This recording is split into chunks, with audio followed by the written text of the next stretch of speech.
Good morning, good evening, whatever it is where you are. It is Monday. It is Monday. Another day, another Monday, another stream. Who would have thought? And I would say let's go straight into what we're going to do today. Hey, here I am, back at it again. So today will be pretty simple. We will hopefully at least finish the MSI Creator Award the first mechanical arm. So meaning, before we go into that, I want to just go ahead and of course say first topic of the day, as usual, the 30-minute quick sketch. If you want to read what it is, you can read it right there. I've talked about it so many times, I don't want to say it again. And then afterwards, of course, after the 30-minute quick sketch, which will roughly take, I would say, like 40 to 50 minutes. After that, we will go into the MSI Creator Award submission, as I said before.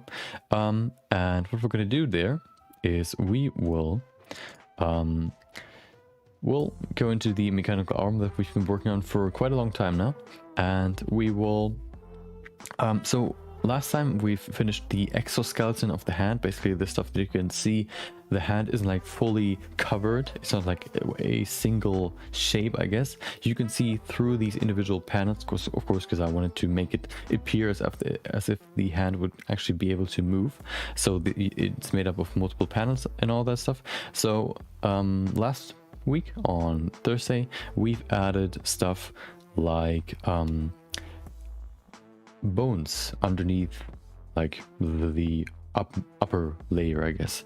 What we're going to do today is we will hopefully, I'll try to be quick with this, but the last few times were a little bit slower than I anticipated.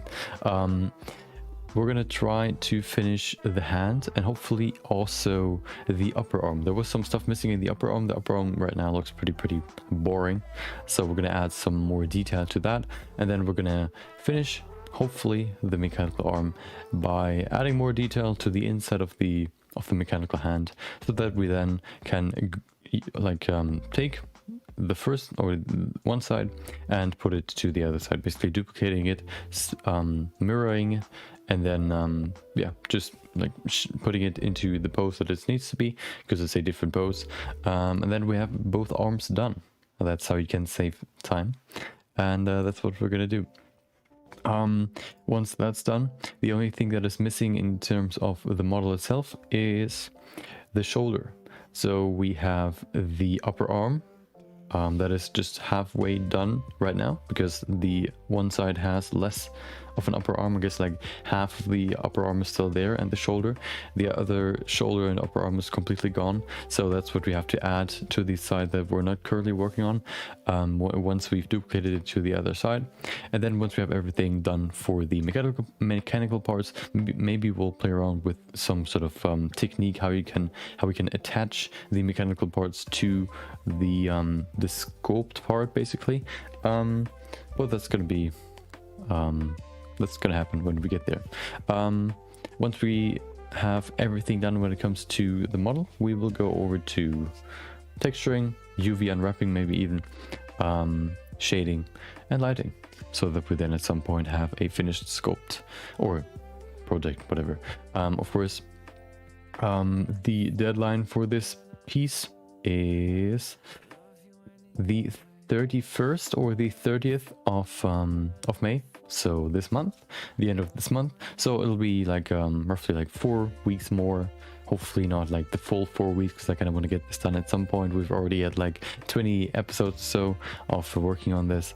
At some point I kind of want to get this done to do so to a few more, like I guess like like shorter projects. I think this one is by far the longest that we've done so far, and I kind of want to keep them shorter in general, because I think like, I don't know, at the end it's probably going to be like 30 episodes or so, maybe even more, 35 episodes, or like parts of sculpting or like modeling this piece.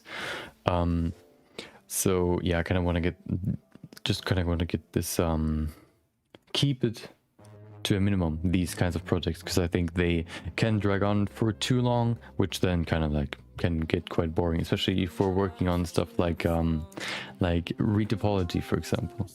As you can also hear in the background, is new music. I've grabbed new music from an artist that I just recently discovered makes royalty-free music, as long as you put the credentials in the description. So what we're gonna do today is we're gonna just listen to his music. His name is like Saturn, or unlike Pluto. Both are the same person as far as I know. He makes basically like vocal music, and then the other music is basically just like background music. If you want to get the background music, you can look up like Saturn, or you can just look up on YouTube, for example, unlike Pluto, and then he has like the, I guess, he distinguishes the two by putting the name in the title. Unlike Pluto is basically his vocal stuff, and like Saturn is all his non-vocal stuff. So that's what we're gonna listen to today. I also want to kind of test whether or not like vocal music in the background is kind of distracting, or like diminishes the listening experience of the stream, because you kind of have like two voices that you can listen to, or if it's like not really like a factor. I put it pretty low, the music, so it should be like overtaking my voice, but maybe, I don't know. So yeah, I guess we can start with the first topic. Of course, if you want to see, or if you want to have timestamps, I'll put them in the description. Hopefully, I think I forgot the last day on Thursday. I still have to correct that. Maybe I'll do that after the stream. The problem is like, I just forgot it. So I kind of have to do that. Kind of have to remind myself to do that. It's not a habit yet. So yeah, just have to do like remember to do that. Other than that, hope you had a great day so far. Hopefully you enjoyed the stream, and I would say we're gonna start with the 30-minute quick sketch. If you see this before the timestamps are in the description, that usually means either as in last Thursday's case, I forgot it, or it is too early. I usually add the timestamps like a day later, or at least I plan on doing that. If they're not there yet, then hasn't happened yet. So yeah, let's go to Blender. There you go. Okay, so the last 2 days I've done a environment piece. I don't know if I want to do that today as well. I think so. As far as my experience, with environment pieces, is that they take quite a lot of time, because you have like, to make an environment like interesting, you have to have like multiple pieces, like mountains, or like a cave, or like different pieces in that environment, which can make it harder to or it just takes longer to make an interesting environment. So I'm kind of hesitating making another like environment. Maybe we could try like a simplified environment, just trying to make it like as uncomplex as possible, but still make it interesting, maybe, so that it's just to get the fundamentals in, learn more about like setting the fundamentals first of an environment to make it interesting before going more into detail. Maybe we can try that with this one. So we're gonna like we're gonna make it as simple as possible, but still try to make it interesting. That's gonna be the, I guess, the objective of today's quick sketch. We're at quick sketch number 92. We're close we're close to hitting 100. That'll be next week. And then we're finally, or we're already at 100 quick sketches, daily quick sketches. That'll be very, very cool. Yeah, I'm probably not going to do something special for it, but just a cool number to hit. And it went by pretty fast, to be honest. I looked back at all my quick sketches, and I remember, like, it just feels like it's been like a few days ago that I started the black and white monochrome basically series. But then I look back and I think like over 40 or so images I've already done in black and white, which is kind of surprising to me because it feels like I've just started that like yesterday. But yeah, hold on, let me see. I need my Roberto to put him in the scene. I think like putting a person in the scene kind of makes it easier to understand what the scale of the scene, because you can kind of more easily see, like, compare everything to a human. So I kind of want to put my dude in the scene just to make it easier. There he is. Let me then quickly pull up my quick sketch folder so I can make a new folder. There you go. Quick sketch number 92.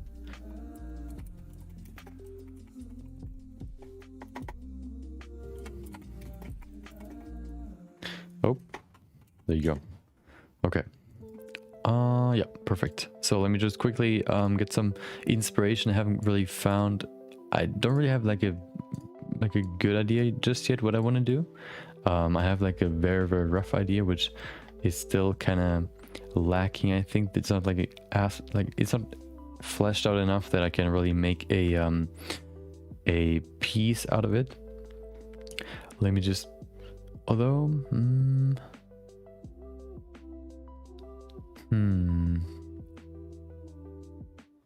let me just quickly look through this. Maybe I'll find something. Hold on. Maybe I'll find something interesting. Of course, it has to be very simple, which is always the hardest part of all these quick sketches. You can think of like all these cool pieces that you could make, but then it's hard to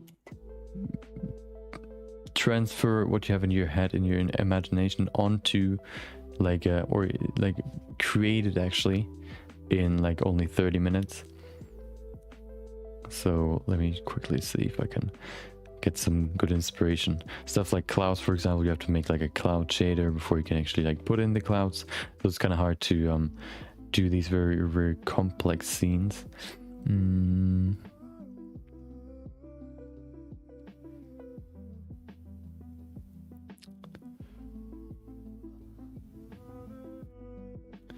Okay.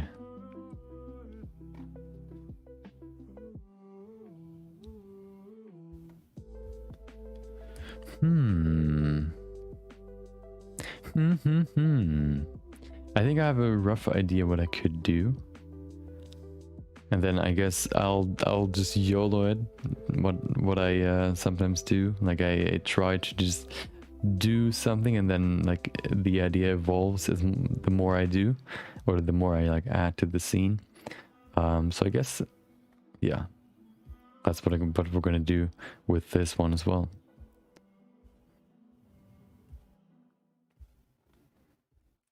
Okay. Perfect. So let me just close this window. Okay. Countdown is ready.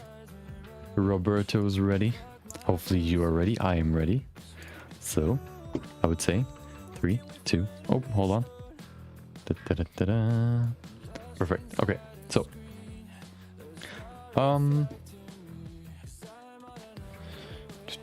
perfect. Okay.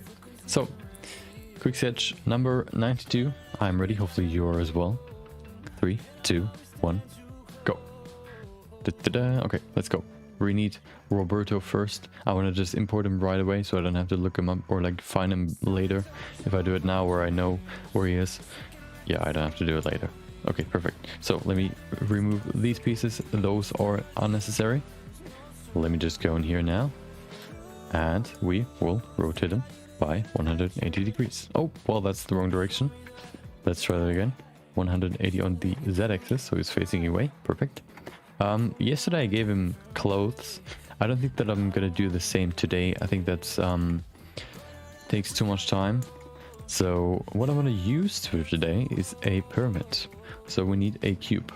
So let me grab that real quick. I'm gonna pull it up. Oh, move it up by 1. There you go. Then I'm gonna go in here and delete these pieces, or like combine them. So I have a pyramid, easy peasy, and that's the pyramid. I don't know if the pyramid is as high as it is wide, so I'm just gonna pull it a little bit. Although, no, I'm gonna move it. I'm gonna keep it like this. So, what I want to do is I want to have a plane first, because of course we need a ground to stand on, at least for this piece. That's what I planned to do. Let me just grab my camera view so I actually can see what the camera sees, and then we're gonna look and see what we can do. So I want to put this to the side because I'm going to use it later, and then let's go into the ground first. I'm gonna move it back. There you go. And then I'm gonna give it some, I guess, like structure. So we can go in here first. What I want to do first is I want to make like at least a floor. Although, hold on, I want to do something else. Let me go in here and go into material preview. I want to make a new shader. I have some tiles that I could use, so I'm gonna use those. Let me go into rendered view so that we can see displacement as well. What we need first is a subdivision surface. Let's put that to 6 first. Oh, hello, I don't want to keyframe that. Let's then add another subdivision and put this to adapt the subdivision just so we have enough. Perfect. Let's set both to simple so we don't change the shape of this plane. And then we need my textures. Let me just quickly grab my textures. Which one are tiles? We probably need uneven. I think uneven look better. We use 4K. Why not? Oh, they're not even extracted. Hold on. 27 minutes left. We've just started, so we have some time. Okay. You know what? Oh, I said I wanted to finish the fundamentals first before I do anything else, so I'm gonna do that first. So first of all, I want to position everything so we can actually see what is going on. So I'm gonna rotate this. I'm gonna make it a little bit more dynamic. Rotating it kind of makes it like gives it just a more dynamic feel rather than just it being like the camera being very, very, I guess, like horizontal. You can see already looks way way more dynamic. There you go. Okay, let's put this camera a little bit closer to the dude so we can still see him, but he's not the focus of the image. Maybe like there. Okay, let me first of all pull this higher so we can pull this lower, and we can still have him on the ground. Like the camera should be very, very close to the ground,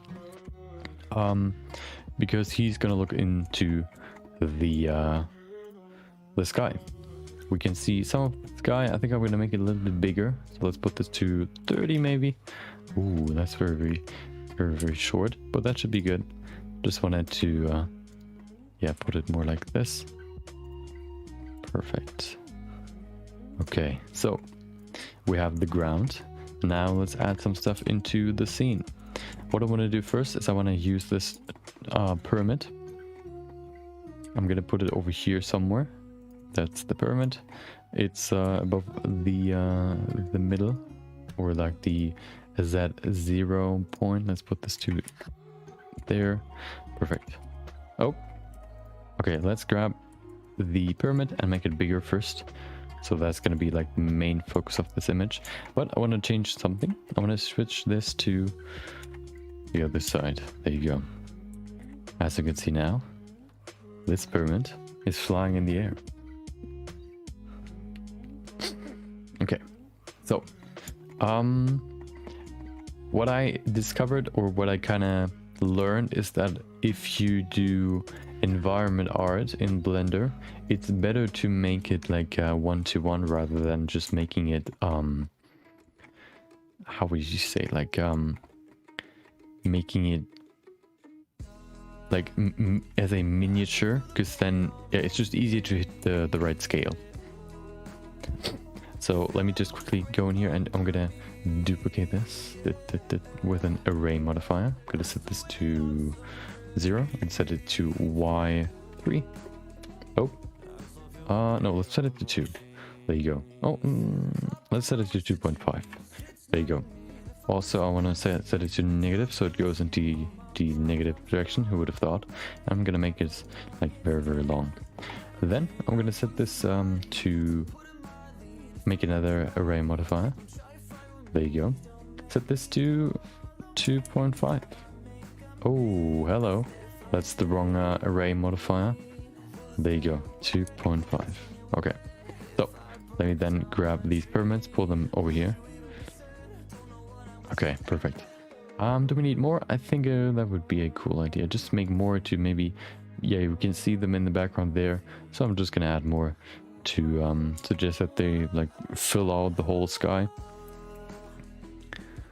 There you go. Okay, perfect. So let's go a little bit closer so we can actually see what is going on. Okay, so the floor, of course, is pretty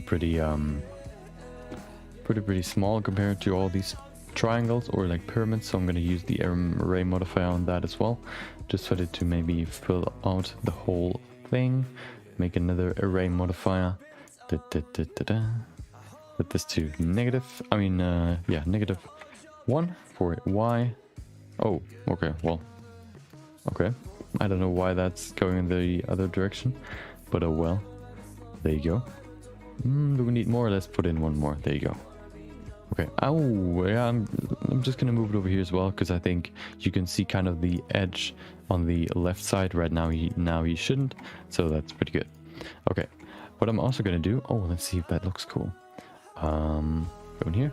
Let's minimize these array modifiers, make a new one, set this one to Z1. Oh, or maybe -2.5. What about that? Oh, hello, perfect. Let's make this higher. Okay, now we have this geometric sky of pyramids. Perfect. You know what? I'm gonna make I'm gonna leave it like that. I think that's better. This way we still have like another row on the left side. It's not like, yeah, you can't really see that this is the first, I guess, beginning row of all these pyramids. So that's, I think, better than what we had before. So let's save that real quick. I just want to save that before we lose anything. Quick sketch number 92.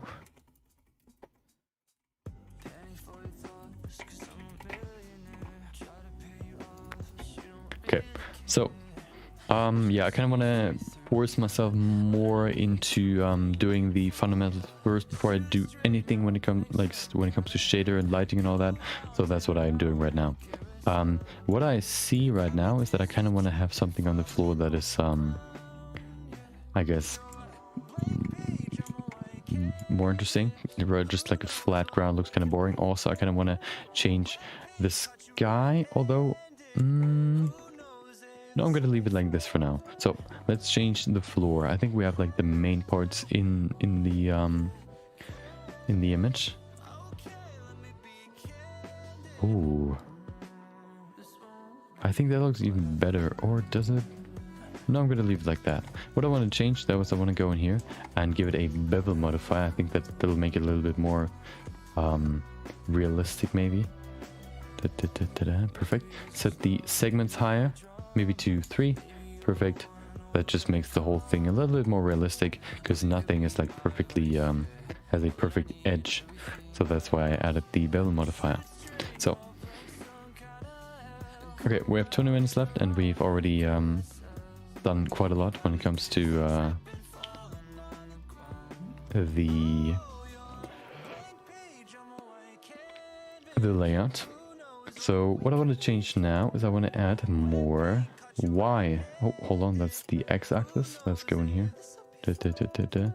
You're not supposed to see that there's an end, so that's why I do that. you can see now, if we add more, we can't really see them. That was my goal. Perfect. Okay. Maybe even like rotate it by and be like, I don't know. What if we rotate this by 45 degrees? What does that look like? No. I don't like that. I'm gonna keep it like this. Okay. Save. There you go. We have 20 minutes left. So let's make this more interesting. So let's go into material previews because I kind of want to see something like what's happening in the floor. We can see nothing's happening because we have to add something to the floor. So what I wanted to do is I want to add my uneven tiles texture. Where's my texture? Normal displays. I'm going to need my normal texture so I can convert that into a bump map. So I can have like basic bumps first. So vector bump. I need one more node, which will be the color ramp node. Put the color into the factor, color into height, and bump map into normal. Now we have a very basic bump map in there. We still have to customize it because it's like way too big. We can't even see it, right? Oh, there it is. Okay, yeah, it's just way too big, so we have to kind of fix that. What we're gonna do is we will go in here and add a mapping node. Put that to, I guess, UV works, and then just set the scale smaller so that these tiles are just closer to what they're supposed to be. So now we can see how big they are. I think that's good I guess size. So now we need one more thing, which is we go in here and first of all add a setting, or enable a setting, displacement, set that from bump only to displacement and bump. This way we can displace this plane. And then if we go to rendered view, we can see nothing happened. We need a vector displacement node. And then of course we need a displacement texture, which will be this one. There you go. Of course, if we add that to the height, and then we can set the displacement into the displacement socket of the output node, we can see looks pretty good already. The problem is the tiles are way too big. So what we can do is we can pull this mapping node, put that into the vector of this texture as well. Hopefully it's not too small. Oh, and of course, oh, kind of lagging. We have to change the scale. Let's put this to maybe 0.1, maybe even less. Yeah, just adding a little bit. Hello? Oh, a little bit of like displacement. Let's see if that's like. Is there even some displacement? It's pretty small. What about putting it 0.2?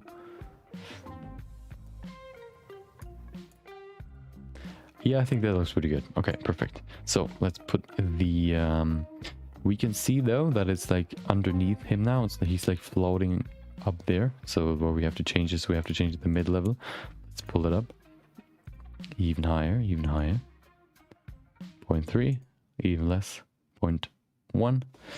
That's still too small. I guess we have to put it to 0.05 maybe. That looks pretty good. We can adjust like the rest later. Okay. So let's go in here and set that to render so we can actually see what's happening. And perfect. Okay. So I think one thing that is missing right now is it's I want to pull this even more to the side. Okay, then I want to go in here and add one more row to the X direction. Is it this one? No, it's this one. One more. There you go. Just so, or maybe even one more. There you go. Welcome back, Vicente. Hope you had a great weekend. Yeah, we're working on the quick sketch.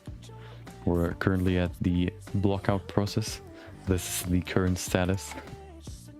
Now we're working at the working on the shading. So where are we? Wait, what did I add? We go to the world settings and we will add an HRI because I kind of want to have something in the background. So let's see. Oh, first of all, because we have to see it, not only use it as a lighting scene, we need to put it into both sockets. And then let's go into the HRIs And let's see. Maybe this one. Okay, look, doesn't look too bad. It's kind of like a desert scene. I think that could work quite well. Maybe we should like grab another sky. We can just rotate it to get like maybe like a little different part of the HRI. Perfect. Okay. What is that? Okay. Well, let's rotate a little bit more. Maybe we can find something better so that we don't have this weird brown tower in there. Ooh, I like this one. Yeah, maybe. I don't think. Let's see. Is there like a there should be a color invert. There it is. Oh, of course we have to set it to black and white in the end, or we can do it now. So let's do it now. I think I want to use an HDRI, make the lighting more natural. I kind of want to make a an environment piece. Yeah, I think that's better. Although now it's like super dim. Where's the shadow? Wait, what? Shadow's just gone. Now there's the shadow. Why is the shadow just non-existent anymore?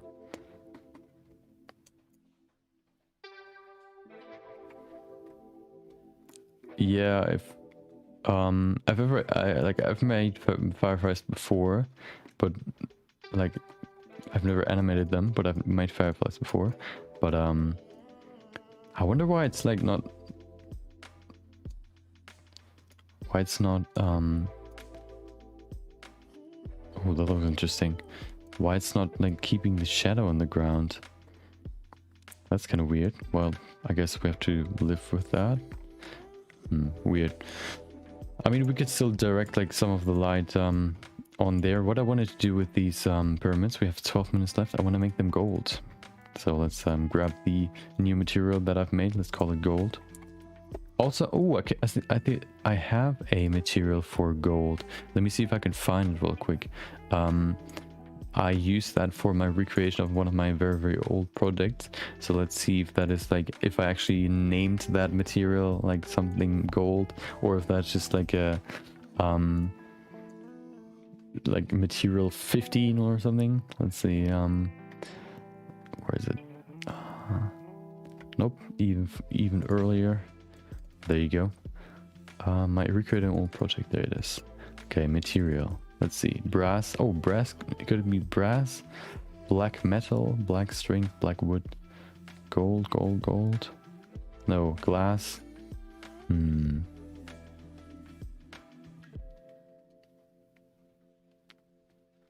I guess we could just use brass. Where's my brass? There it is. Let's see. Oh, we have to, of course, put it on there. Hold on. Where's my brass? There it is. Ooh. The problem is, first of all, we need to set it to something more... should it be shinier? I guess. Yeah, that'll be cool. There you go. We also have to make this white. So it'll be more like silver. Okay. I think it's like... There's a certain... focus point missing. There's no real like I guess, yeah, no focus point. There's nothing to focus on. It's like pure gray right now, so we can have to add something to make it look more interesting. What we could do is we can like grab this pyramid, remove all these modifiers, then we can rotate it back to its original direction. Nope, no, that's the wrong one. 180. There you go. Put it to the ground, put it on the ground, move it over here. Wait, where's the pyramid? Oh, there it is. That's the pyramid.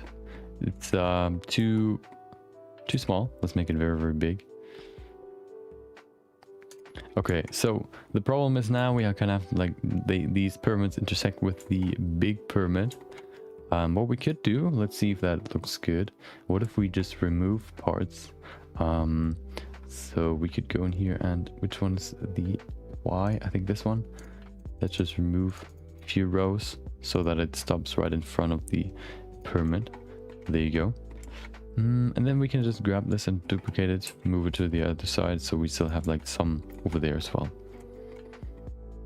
Okay, so let's put something in there.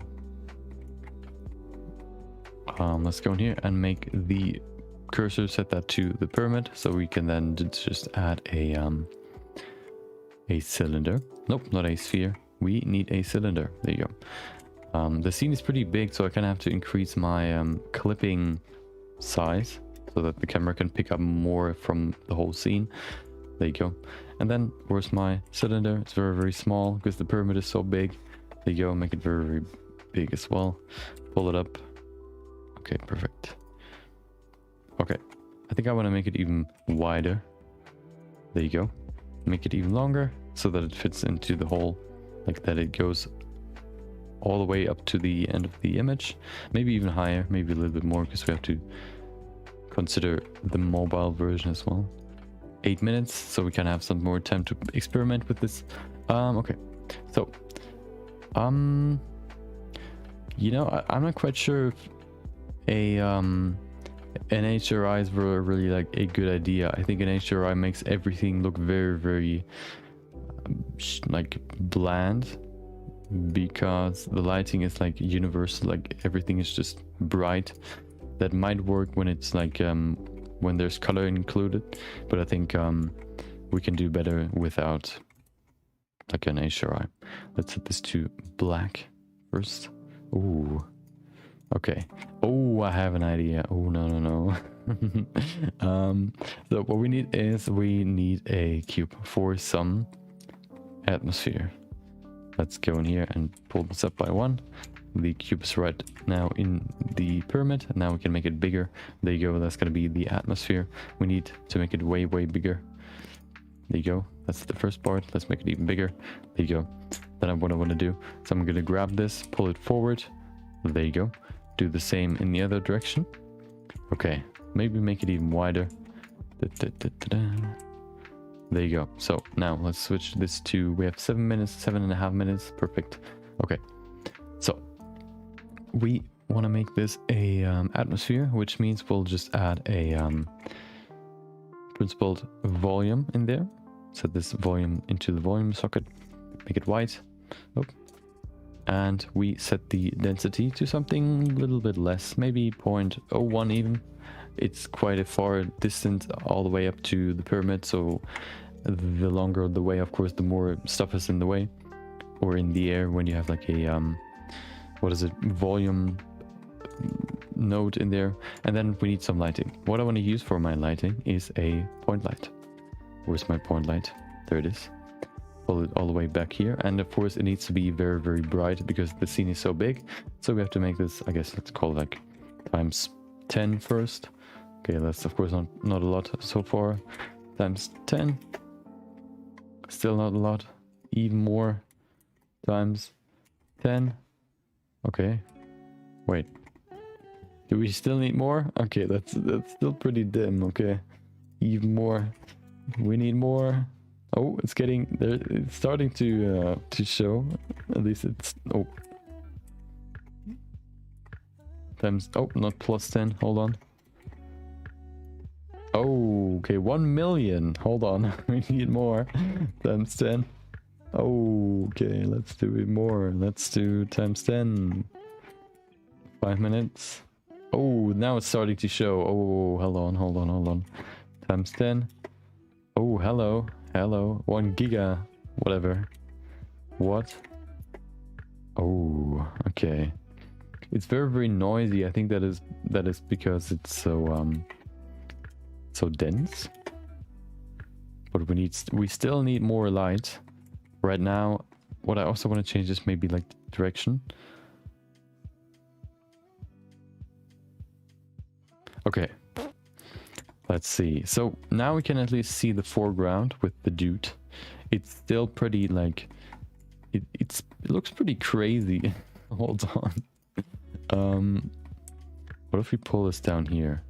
It's very, very noisy. That's the biggest problem right now.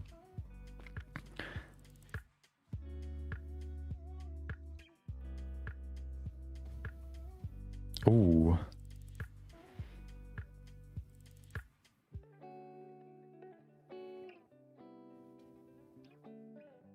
No, that's gonna look weird. I kind of wanted to see if like putting the lights like on one side of the pyramid could look good, but nope, it doesn't.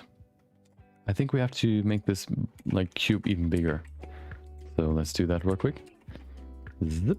Okay, where's my light? There it is. Okay, I think it got dimmer. Now we just have to play around with the light. Maybe we need a few more in there. I'm gonna keep it down there just to add some like background backlighting, I guess. Okay, what I also wanted to do is want to go in here and give this a glowing effect. So we don't need this. We need a emission shader. I mean node. Okay, this one has to be very, very bright as well. So let's just add like a few zeros and see if that is enough. Can we see it even? What is that black stuff in there? What is that? Oh no, the world's getting corrupted. What is that black stuff? Is that like, are those pyramids? Yeah, or are they? I don't know. That looks so weird. Everything breaks. Okay, well, maybe we shouldn't do that. Maybe we should change a few things. What if we remove this point light? Why is this so black? Hold on, can we see it, or can we mispass? Nope.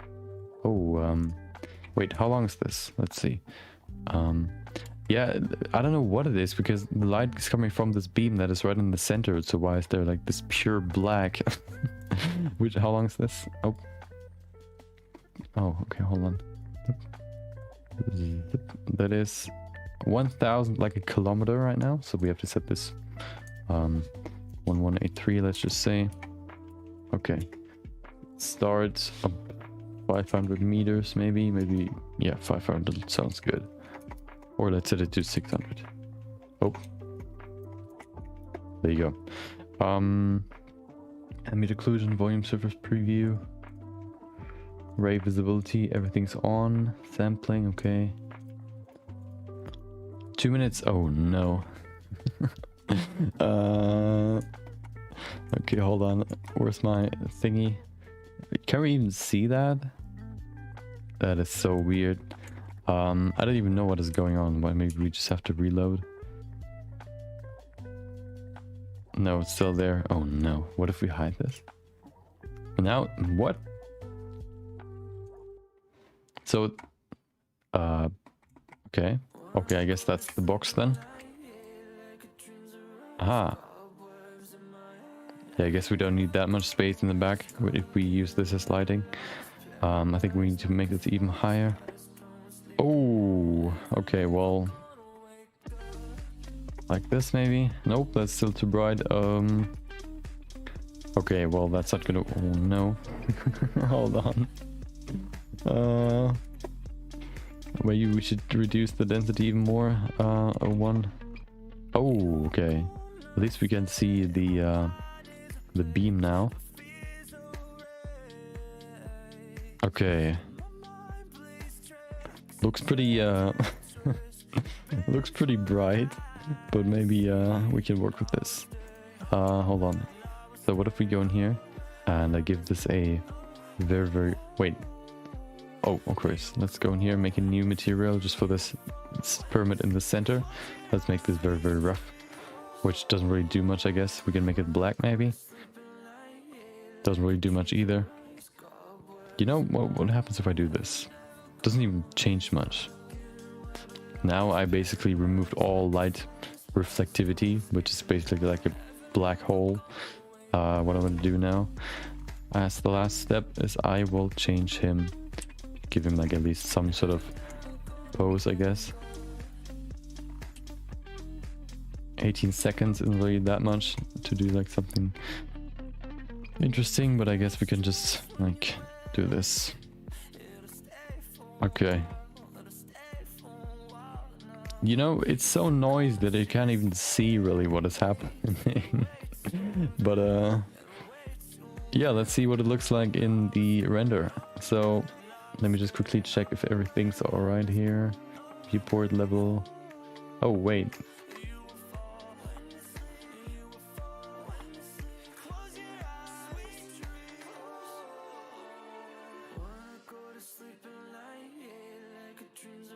Okay. I think it's time for a test render to see what it looks like. I think it could look cool. Just depends on yeah. We just have to hope, I guess. Okay, I mean, yeah, I guess let's just try and see what's the end result. There you go.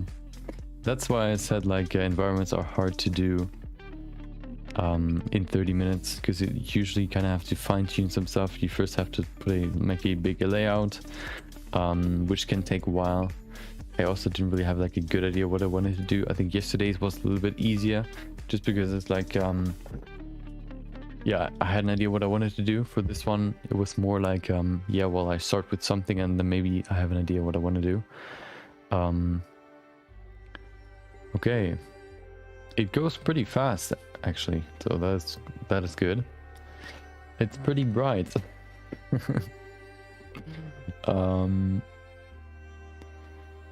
Okay, hold on. You can't even see the beam in the center because it's so bright. So let's see if I can let's see. I just want to change this. Maybe we can save this somehow. Come on, load. There you go. You know, okay, no, never mind. So if we put this, oh, well, let's try again.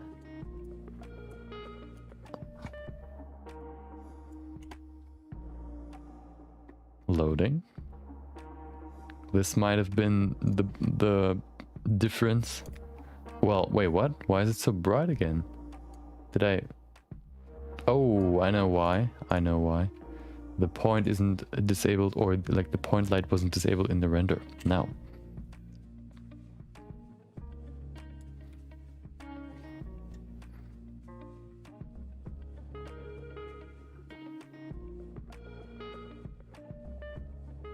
Let's see. Oh, that looks pretty cool actually. It's a pretty simple scene, but I think it doesn't look too bad.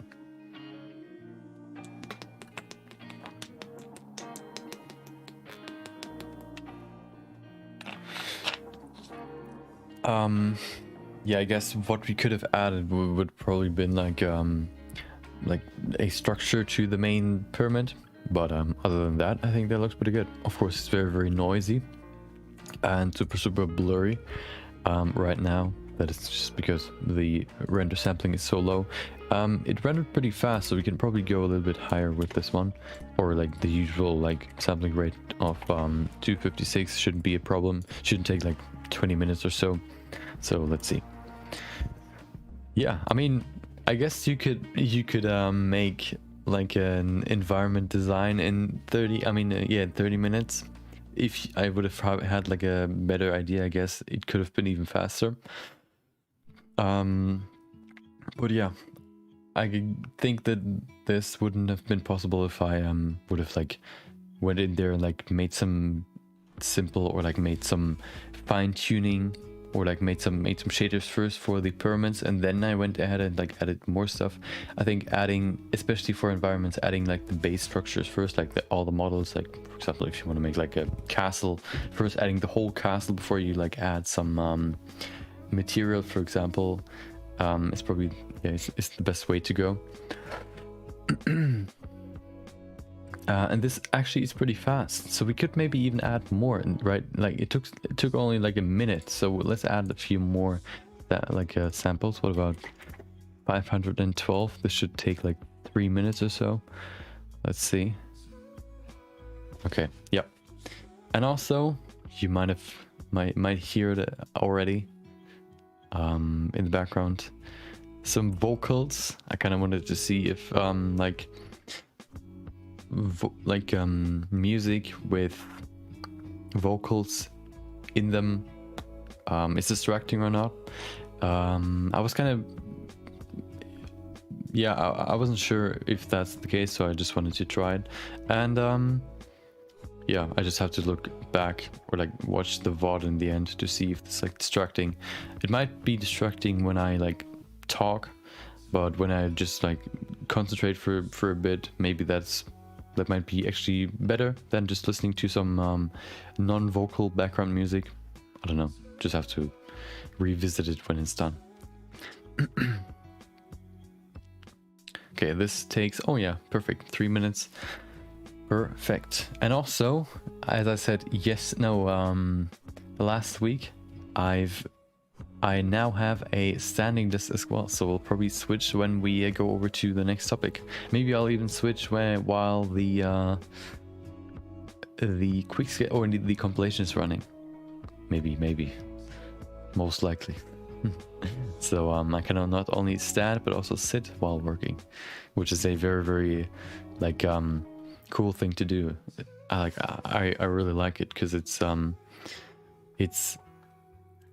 like what I always like. I'm very conscious on like trying to sit straight in my seat or in my chair, but the problem is no, right now I'm sitting, but I'll probably switch to standing once the compilation is running. I don't know if you can hear it. It's I think louder than I expected it to be. Maybe that's just normal. Like the motor, of course, has to do like some sort of noise. But yeah, I'll switch to standing once I'm uploading the quick sketch, and then yeah, we'll stand for like I don't know, like a few, like I don't know, for the next hour or so. Yeah, I read up on like a few like best, I guess best practices when using a standing desk. They said like, okay, you should like stand like the whole day. I kind of recognized, or I kind of realized that if you're standing a lot, or like once I started standing, my heels started to like feel pressure pretty early. So that's probably something you just have to train if you're just usually like just sitting all the time. Then quickly switching to standing and then like doing that standing for like 30 minutes or longer can cause some pain or just some uneasiness or some pressure on the feet. What I found is what can help is you can either like, for example, what I did is I did some like some calf raises, for example, or just some I guess like some movement, like moving around helps with relieving some stress. You shouldn't just stand there and yeah, just work. And what also helps is this ball. This one right here. Hold on, can you see it? There you go. This ball right here. I just play around with this, put it under my feet and all that, like kind of massage my foot while I'm working. That really helps with the overall, I guess, it kind of relieves some pain. You know what? I think this image looks pretty cool. Like this beam in the center really creates a really cool focus point, and yeah, I think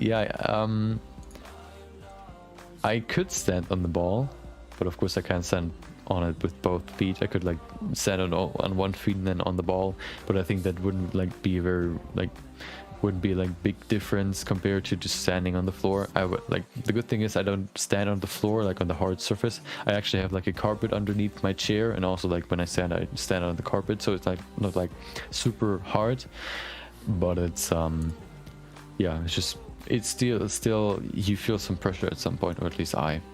Okay, perfect. So yeah, I think the only thing that I would have changed maybe in this image would have been to add some structure to the pyramid as well. Maybe like something similar to what we have on the ground. Maybe even like randomize the ground a little bit more. Right now it looks very, very like boring, I guess. But what can you expect for a 30-minute quick sketch? Okay, let's say, oh, hold on, we've actually forgot one thing. Oh, I don't know if that's gonna work though. Let's see. Yeah, we need to do some post-production. We need the glare note, our favorite note, to make this even. Oh yeah, that's what I wanted to avoid. Let's see if we're gonna reduce this a little bit. What about setting it to 5? Oh, well, that didn't work. What about 50? Oh, at least it's a little bit less. What about 100? Oh, it's getting there, getting there. Let's set it to 250. The beam is just so strong that it's like the threshold needs to be so high. Usually I have it like at 0.1. Because now that the scene is so big, I kind of have to play with some way higher numbers. 500 maybe. Maybe a little bit more. What about 300? 350.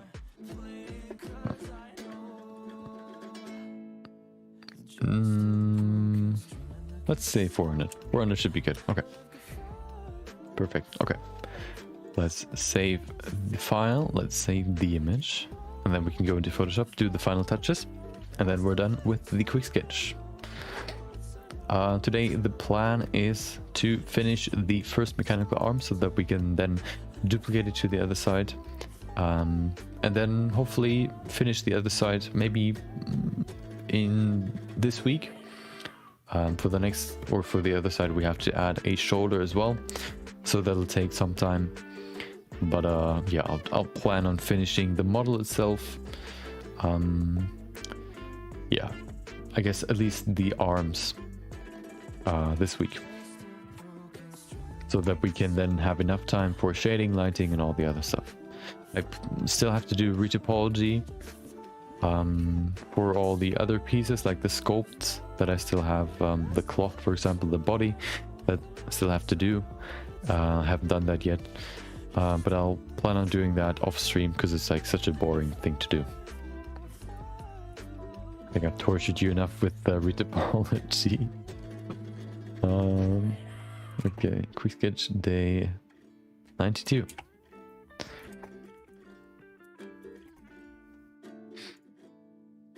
Okay, Photoshop, import. There you go.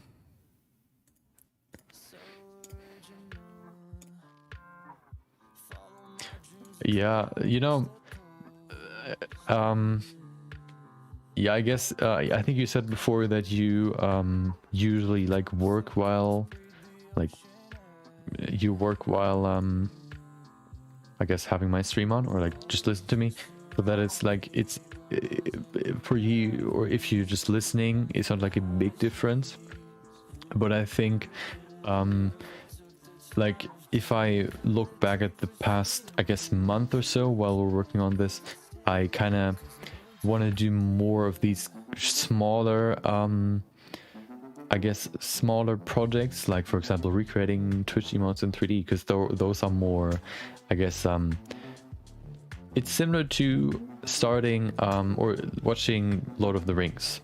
So in Lord of the Rings, if you want to really understand the whole story, you would have to, or like, yeah, like, oh, someone says like, oh, I like Lord of the Rings like so much, let's watch it together. And then you would think about, okay, there are like how many, like 6 parts or so, each like 5 hours or so, okay, maybe like 2.5 or so. So you would have like to really understand the story, you would have to like watch the whole thing. Compared to stuff like like for example Fast and Furious, you can watch the movie in like 1.5 hours and then you're done. You know the whole story, you know the beginning to the end. I kind of wanted to create more content that is similar to Fast and the Furious rather than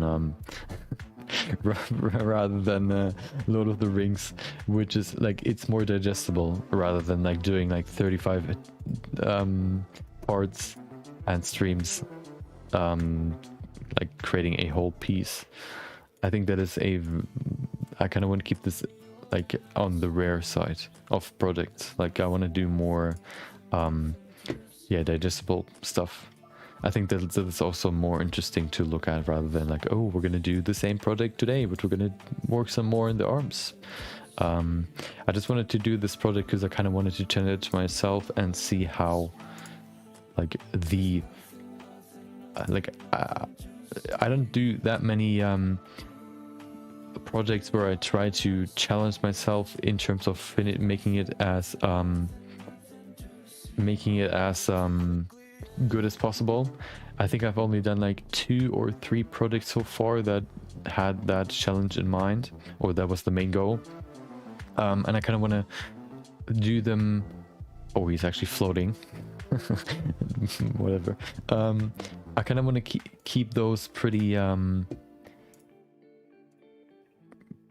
like, I want to keep them pretty rare. I think they are good for like I don't know, like like doing that once in half a year, because they take quite a while, and they kind of are they just serve as a sort of check whether or not you improved. They're good to kind of compare, like usually you like, for example, practice shading, for example, and then you practice modeling, and then you can combine all these pieces and see how much you've improved in all these pieces, in all these parts, by combining them in a single piece. And so they are more like I guess skill checks, boss fights, and usually like you have like 50 levels before you go to the next boss fight, so I kind of want to keep them pretty rare. Okay, I think that looks pretty good already. So the last thing I'm going to add is the fingerprint texture. Yeah, I think the only problem is, like, for example, if like, I think the biggest I guess, like, it's still progress, but I think it's less, what's the name, it's harder to get into. So if somebody, for example, works or looks at, for example, my YouTube channel where I stream to as well, and sees all the VODs, he may see like, oh, working on the mechanical arms for this character, part 25, and then like, it's like, okay, well, I would have liked, or I would like to start at part 1, because then I kind of can see the beginning to the current level or like status. But like 20 parts is quite a feat to watch. So I kind of like the, I guess, the shorter streams, or like the shorter projects more. They're more digestible. Yeah. Okay. Oh, fingerprint texture.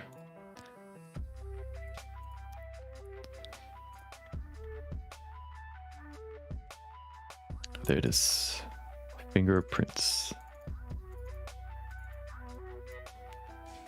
Oh yeah, it's more accessible. That's what I wanted to say.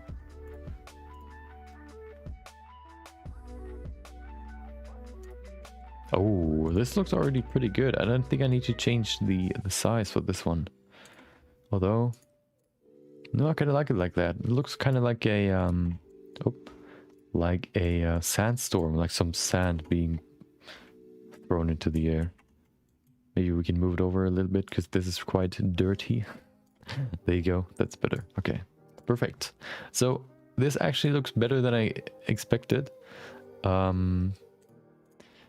And yeah, I just, like, I'm surprised. So I thought this would be, especially once we started adding light, this looked kind of weird, but now just adding this beam of light, using that, it looks pretty cool.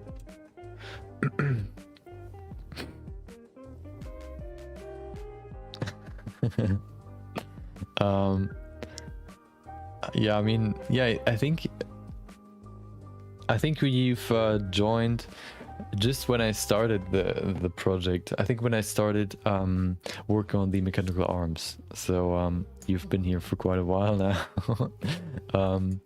Yeah, I think it's just like, for example, if you compare recreating 3D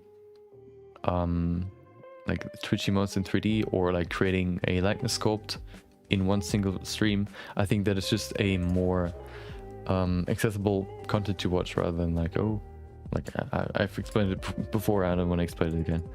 That's just my thought process behind it.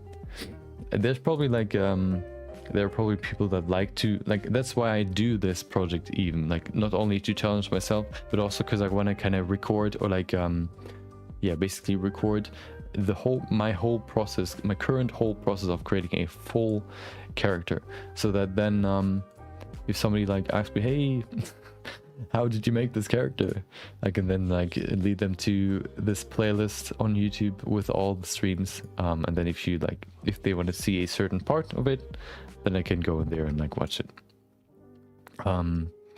That's what I like, that is usually the thought process in my mind when I think about, I guess, the like oftentimes that's my thought process for the content that I put out. I, for example, put out a time lapse on another YouTube channel from all these quick sketches, so that then when at some point like someone asks me, oh dude, how did you make this pyramid piece, I can then just lead them to, hey, you could watch the time lapse over there, and then yeah, they can look at that. I remember like looking at other people that did these, for example, daily pieces, or like usually like other artists that just make 3D pieces, for example, and I kind of wondered, for example, how they made these pieces, and there was never really like a good, or like they never recorded, of course, their process, which kind of course is annoying, because you kind of want to know how they did it, and you don't want to have to ask them every time. You want to know, and that's why I kind of want to make it as accessible and interesting as possible, showing what I do or how I do it.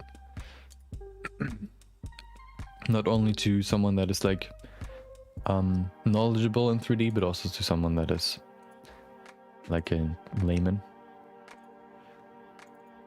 Okay.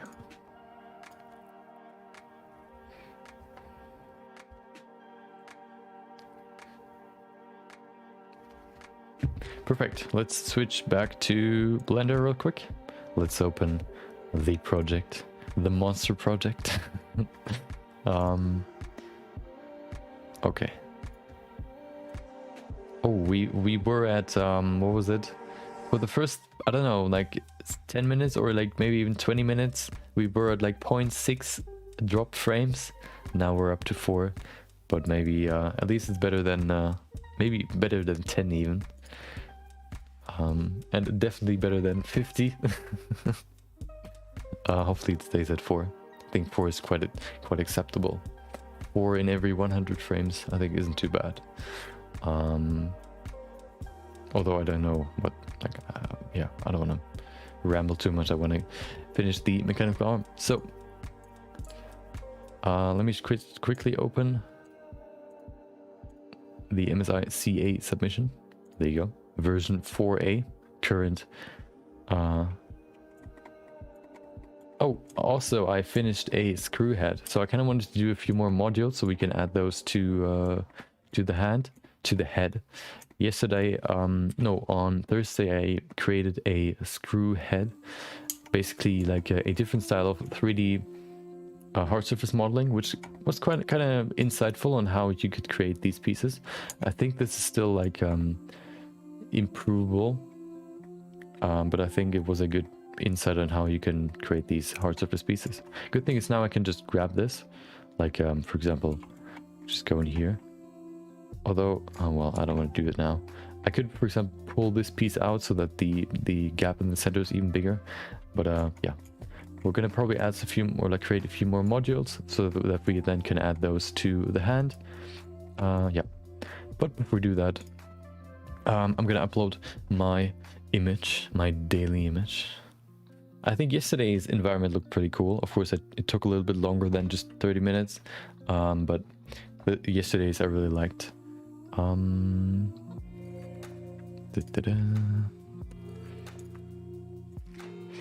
Okay, JPEG, there you go.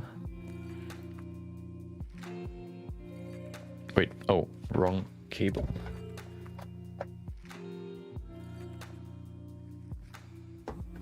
Okay. Oh, phone is getting full. I need to delete some images, like soon. Okay. There you go.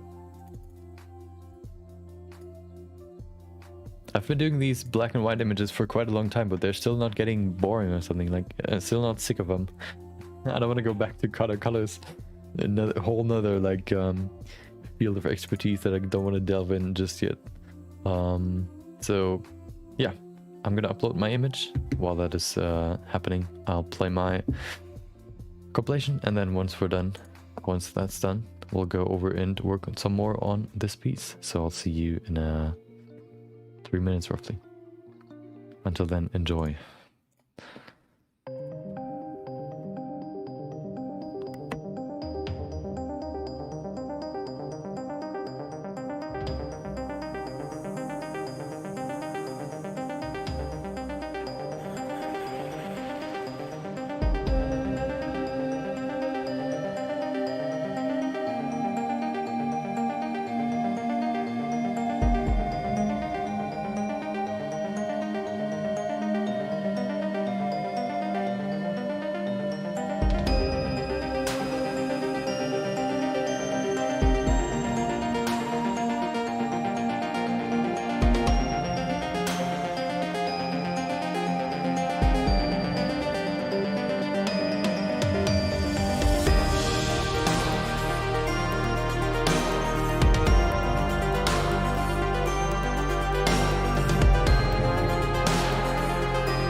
Oh, camera's too low.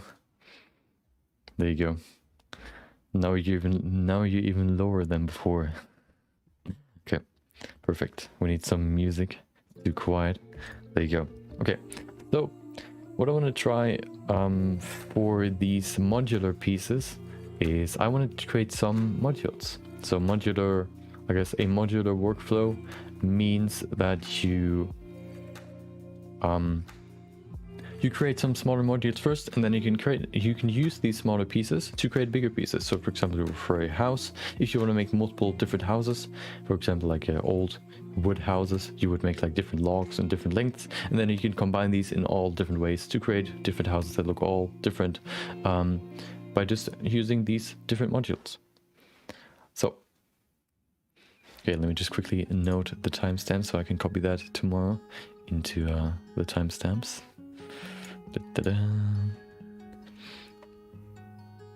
Okay, today's the 3rd of May.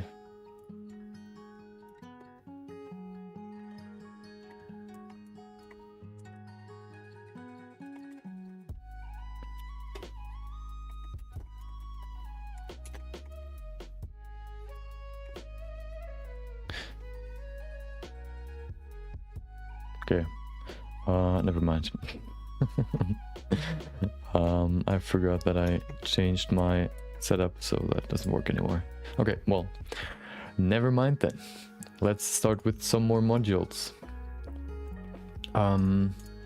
So we have a screw, but we need more than just a screw or a screw head. We don't even have like a full screw. One thing I want to add is neck, or like not only screws, of course. I want to add like mechanical muscles as well. Let's go in here and change this to the what is it, reference image. I think this one is quite old. I don't think we need this one anymore. Maybe we could use this one. The color scheme, I think, for like the arms, I think I already have like a good color scheme. It looks similar to this one, but it's even wider. Let me just quickly, or brighter rather. Let me just see if I can find it real quick. So I'm still, of course, the color scheme of the arms themselves should be very similar to the color scheme of the sculpt, so that it like kind of looks like as if it's like a full sculpt without like even mechanical arms, like as if the sculpt is like still intact. So let's see if I can find my, oh, there it is.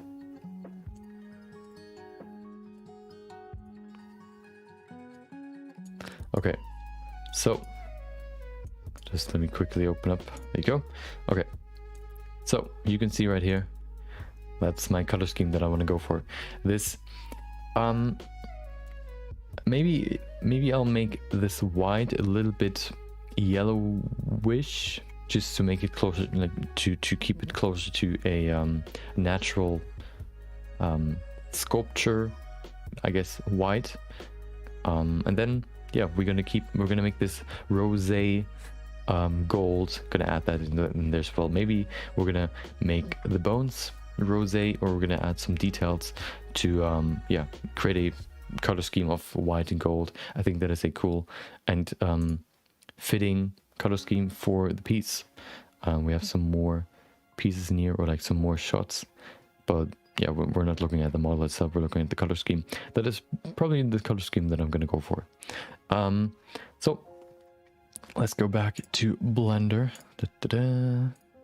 And let's start grabbing or making some more modules. Let me just quickly pull up my references so that we can then start.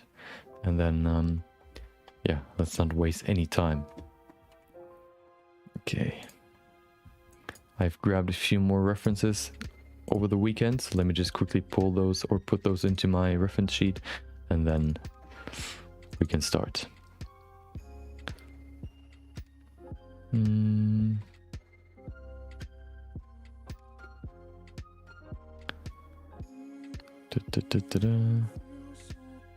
Okay, well, I didn't download them, I just saved them in my Pinterest board. Well then, just gonna leave them there. Yeah, okay, let's hold on. Yeah, I wanna pull them up. I think they can be quite helpful for this. Also, maybe we should start with the upper arm. Although, no, I'm gonna start with the hand. I don't wanna tease you with something we planned on doing, then we're not gonna do it. I still plan on finishing the arm today, so we can put like this much detail into it, but I think it's still enough. Wait, where's my...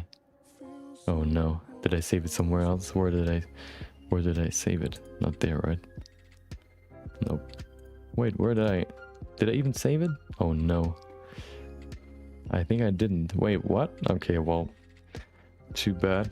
But I still have like a rough idea what it was. It was like a cool mechanical muscle design in a cell shape. But we're gonna do some other modules first. So, okay, we have a screw. What else do we need?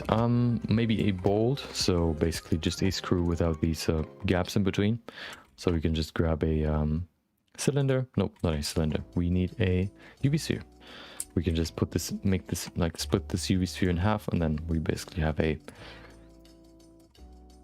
bolt.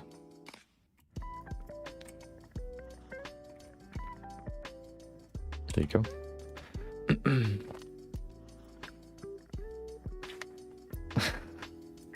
What is that brain for?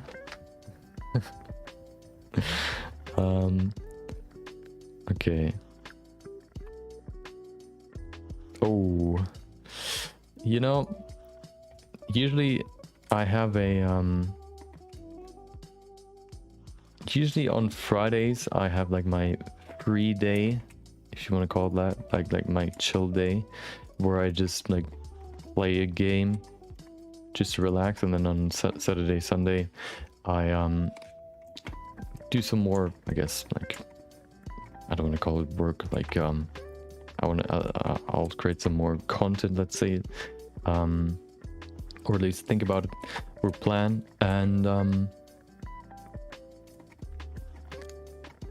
on Friday I played Valheim the last few weeks, but Valheim got more and more frustrating throughout my play session. So I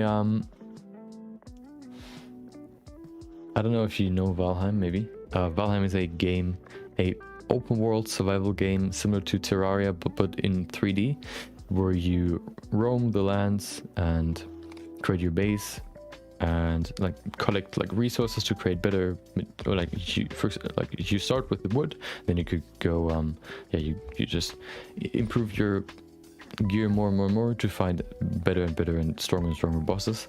Now I'm at the point where I've killed the first 2 bosses. I know where the next boss is. Problem is, I want to improve my gear a little bit more. I don't think my gear is strong enough just now, or just yet. So what my plan was to to improve my gear, to make it better. So right now what I need is iron, and iron you can find in swamps. Swamps are pretty rare, actually. At least they're not like, you have the main island in the center, and then you have like smaller islands around the center island. So you have to use a boat to get there. If you swim, you lose stamina, and the more stamina, or if you don't have any stamina left, you die in the water. So the biggest problem is that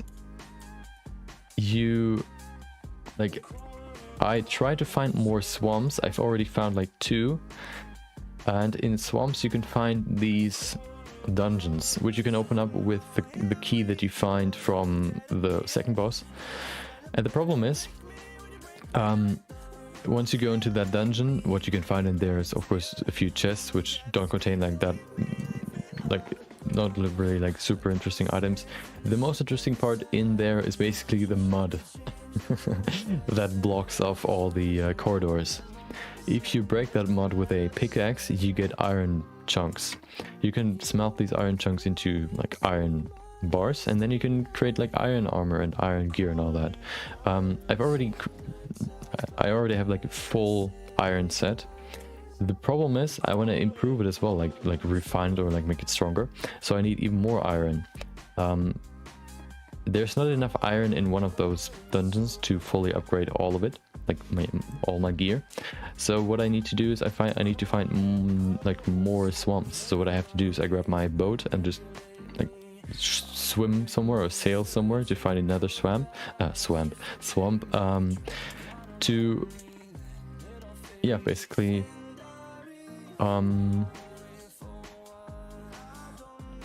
go in there into another dungeon and grab all that iron from there, and then like travel back to my base, and then I can smelt it. Although the problem is there's this weird this savanna biome, and the savanna biome, that was my first problem. The savanna biome is made up of mosquitoes and goblins that seem to be way stronger than I am right now. So sometimes they kill me in one shot if I don't have like 100 health or so. Like they can easily, like, they have a chance to crit, and their crit can hit for like 70 or so, and you have to eat food to like bump up your health up all the way up to like 120, maybe even more. So of course food depletes pretty quickly, and you have to keep your food up to have like that much health.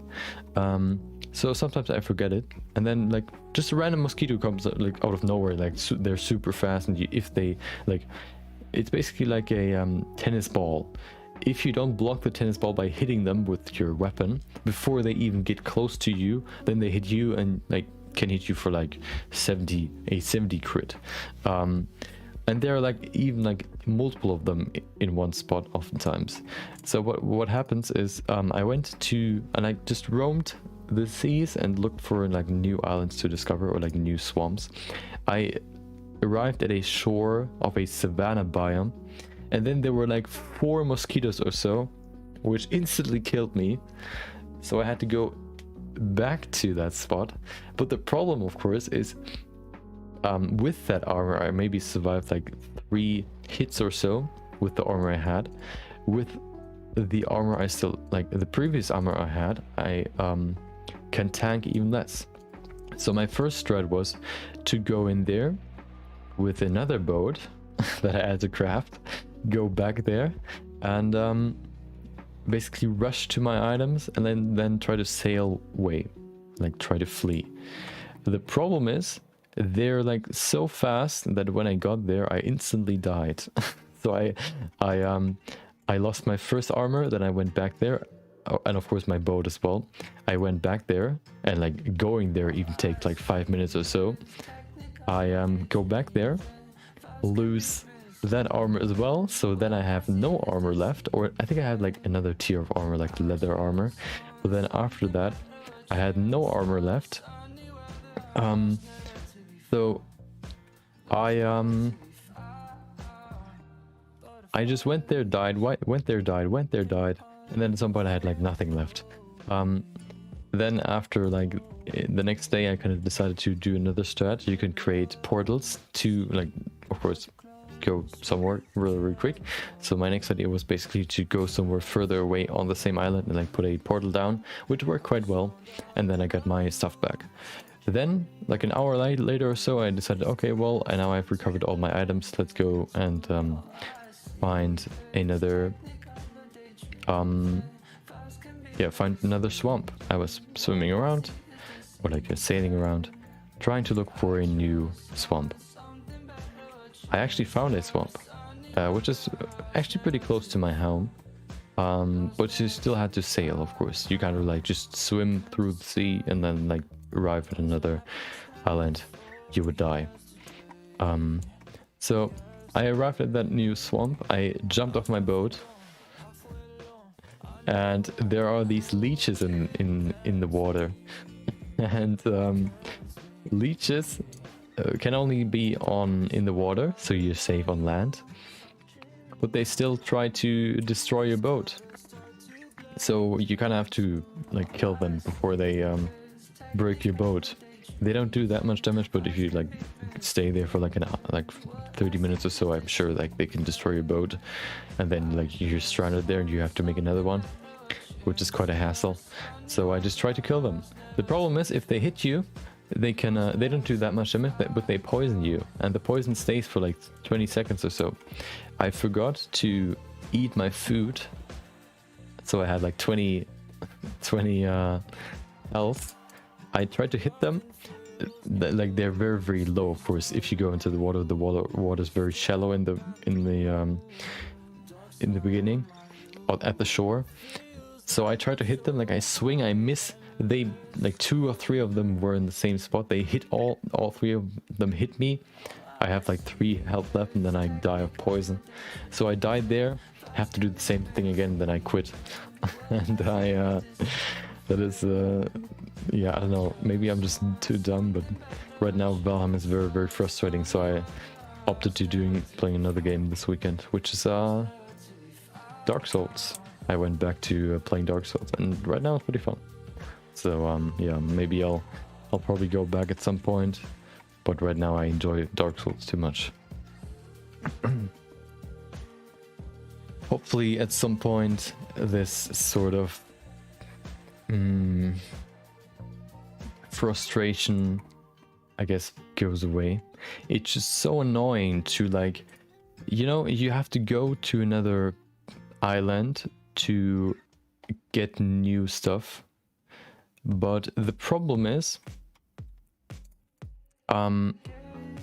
getting to another island means that you cannot die on that new island before you have either a portal on that new island, which the enemies can also destroy, or yeah, you just try to survive without setting up a portal. If you die while having that portal not set up, like not setting up a portal, yeah, you die, you have to go back there, maybe even fight the enemies that killed you most of the time in one shot, and try to recover all your stuff. So it's basically the last 3 hours or so playing that game was basically just going somewhere, dying, going back there, dying, going back there, dying, recovering my stuff, fleeing, and then doing the same over again. It was pretty frustrating. So what you basically have to do is you have to set up a portal for every single island you go to, so that you then have a backdoor to go back to that island if you die, which is quite annoying because you only can create portals with these weird gems that you can only find in caves, which are pretty rare. So you can only have like a finite amount of portals. You could, like, the portal system is basically you can name your portal, like, I don't know, island, and then if you create another portal and name that island, these two are connected. But it's still like super annoying. Okay, objects, there you go. I have this flat cable that I want to use. Maybe we could even make it flatter. So yeah.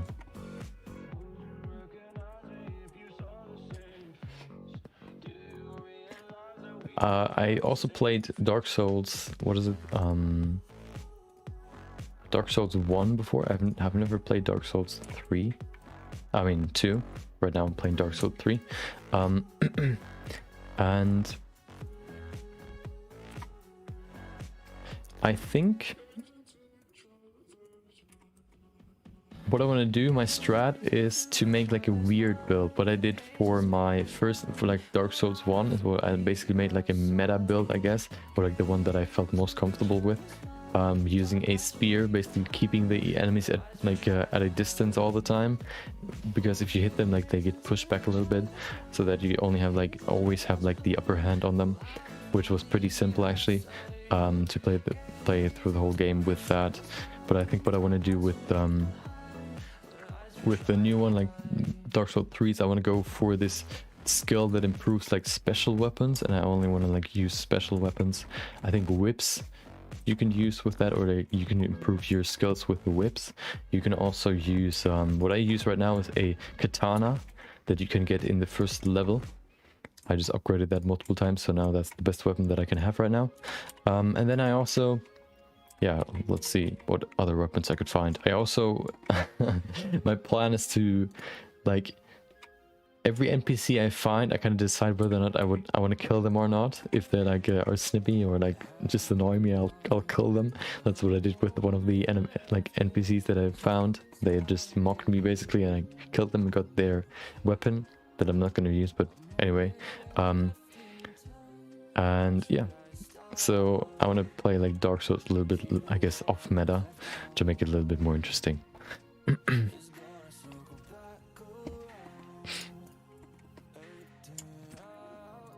So now I'm gonna add a few more cables to make it like more diverse. So we have a double cable, which can look pretty cool, I think. Let's duplicate this. I want to have like another version of this. Maybe we could make those a little bit rounder. I think that's better. Okay.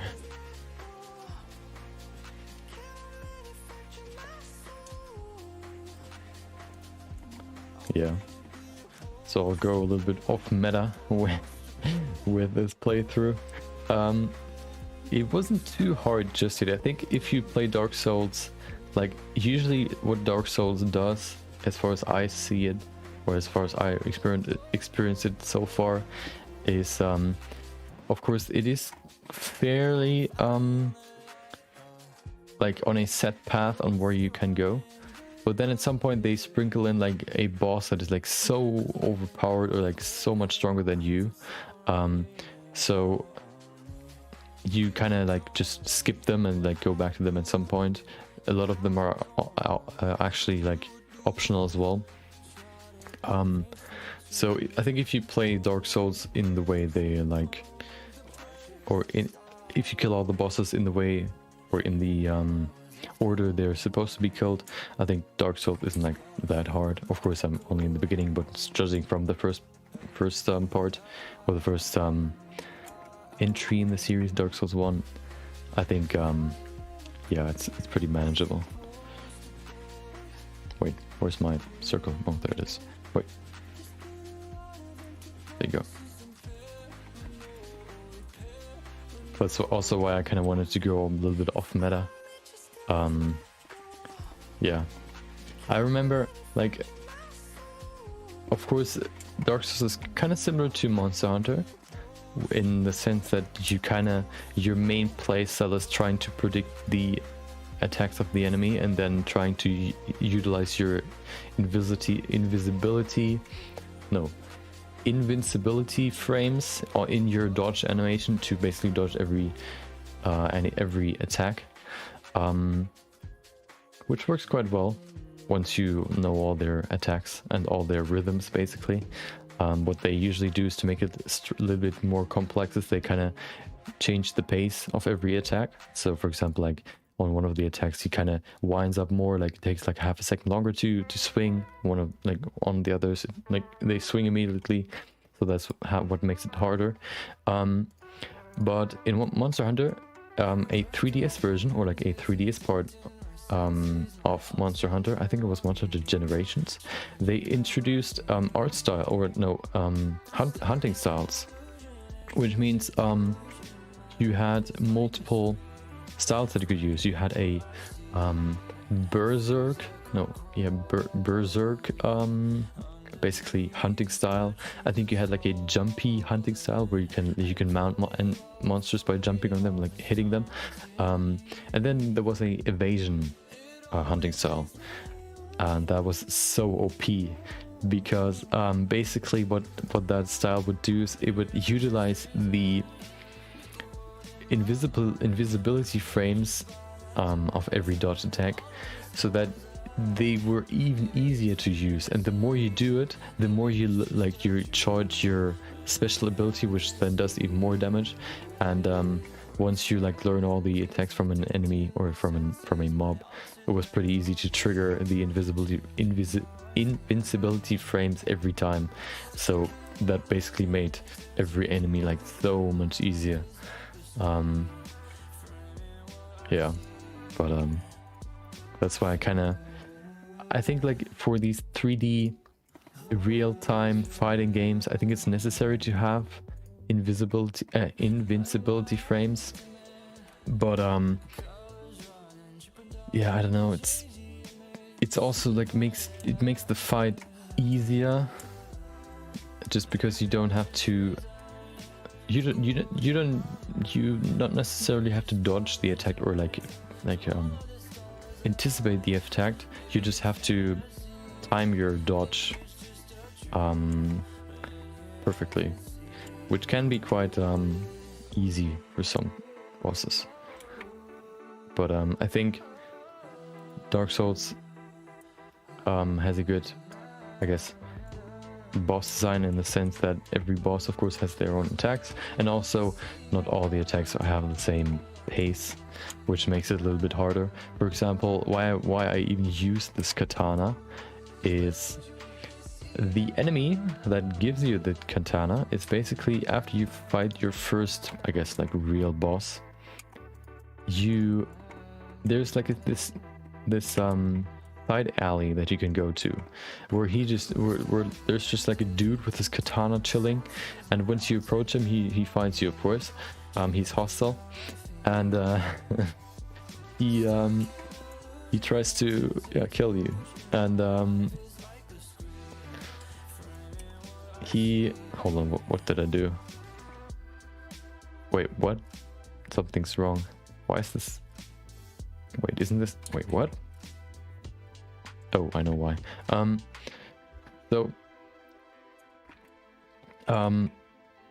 He was pretty hard. He was a pretty hard enemy in the beginning. That's why I also used this katana, because it took me like, I don't know, like 13 tries or so to kill him.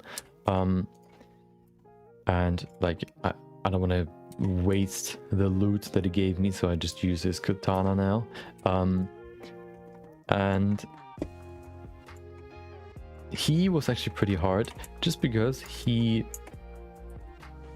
had attacks that all had a different pace and all looked very, very similar. So the strategy against him was not to anticipate his attacks or like read his attacks, which one he will do, and then basically time your dodge. The strat for him was more to be faster than him. So what you would do is you would wait for his attack, then you would dodge into him, so that then once you're done with your dodge, you can immediately attack, which would stun lock him, or which would like stun him, and then you can like hit him like multiple times, which yeah, just makes the whole fight way easier, and basically is probably the strat that you're supposed to do with that enemy. Yeah, and then once I figured that out, I killed him and I got my katana. And now I use it all the time. It's pretty good. It's the best weapon that I have right now, and yeah, it's pretty fun to use. The problem right now that I have is I kind of don't know which weapons are special. I just know that like there are special weapons that if you improve a certain, I think it's dexterity, if you improve that skill, you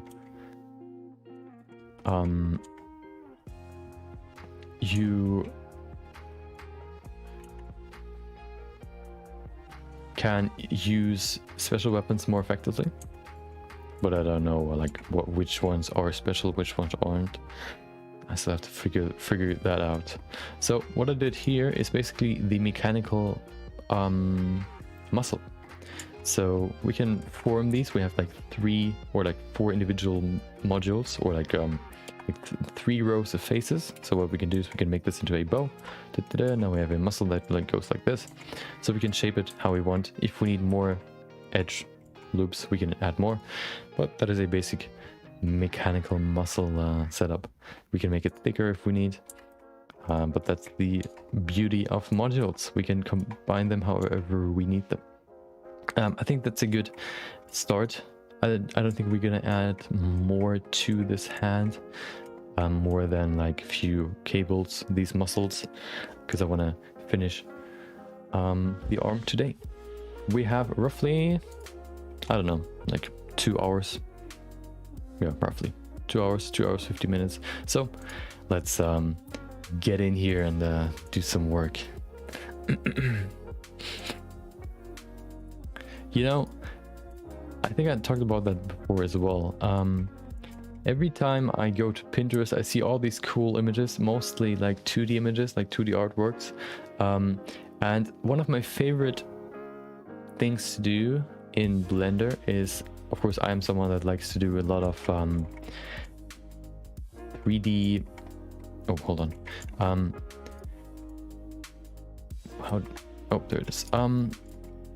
Like 3D recreations. So when I see a 2D concept art, 2D artwork, whatever, I like to recreate that piece in 3D, just like to improve my skills and just to be like, just to get better, and yeah, to challenge myself in recreating the piece in 3D. I can't really explain why I like it so much. I just know that I like it. So I see all these 2D artworks on Pinterest, and I save them all in my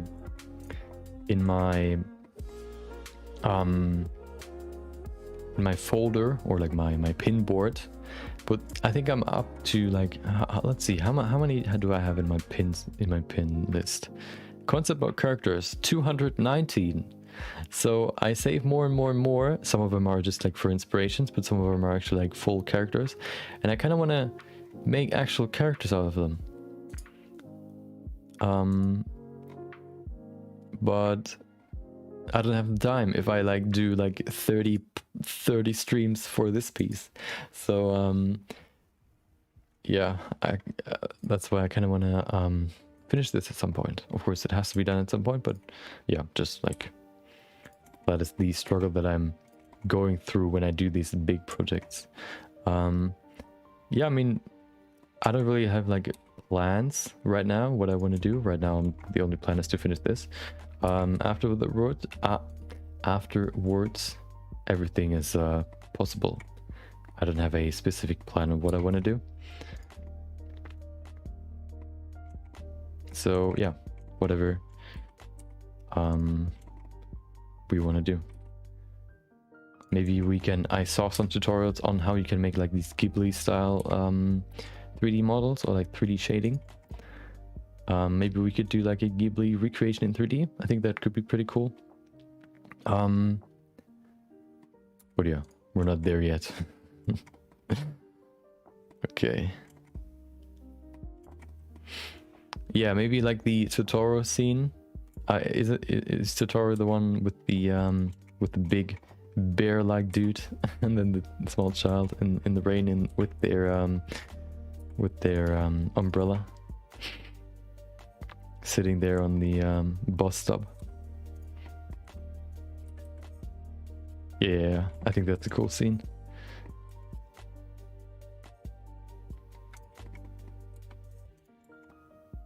A big rat? Hold on.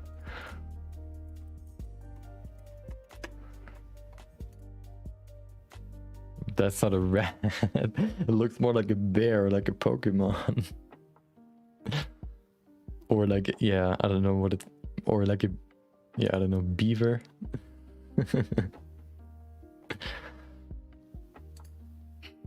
No, it's not a rat. He doesn't have like this pointy nose. He has like this very... I guess, stubby nose. The bus? Oh, okay. I thought you meant Totoro. Yeah, I just remember like the still image of them sitting there in the rain, waiting. I really remember. I think I've never watched the whole movie, or at least not recently. I think I remember like watching it like at some point, but that has been like a long time ago.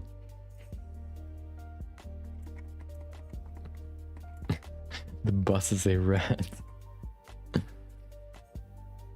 I saw the one of the, like a channel just recently. I think he, or like they, whatever, recently, at least is in my recommendations. I've never watched a video of him, so he must be quite like successful with his current videos. He his titles is basically, his video titles are I recreate or I turn myself into blah blah blah with the VFX. So basically, I've never watched a video, so but what I would imagine it would be is so one of the titles was I turn myself into a Titan from Attack on Titan with using VFX. And then you can see like thumbnails like him with just the plain image, and then like him being fully transformed. Yeah, this seems to be a very it sounds like a cool premise, and I think it's pretty successful, the idea itself. So yeah, maybe I'll check it out at some point. It looks pretty cool. The end result, at least like the end result you can see in the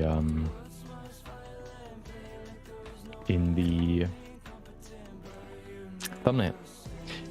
I think the biggest problem I'm like sort of a or at least I am less keen when it comes to cutting corners. I think I'm sort of a purist. Sounds kind of weird, but like I try to make everything myself, just because I see in everything I do, I see a way or like an opportunity for me to improve. So if I, for example, like need to do a full scene with like characters, bicycles, whatever, like just crowding the whole scene, what I would do is like I would model everything, because if I do a whole environment, I can like create my own characters, which lets me improve my character modeling. I can create like build things, which lets me improve in my building, I guess, building or hard surface modeling skills. But I think when it comes to these projects that are quite big, or like oh, hold on,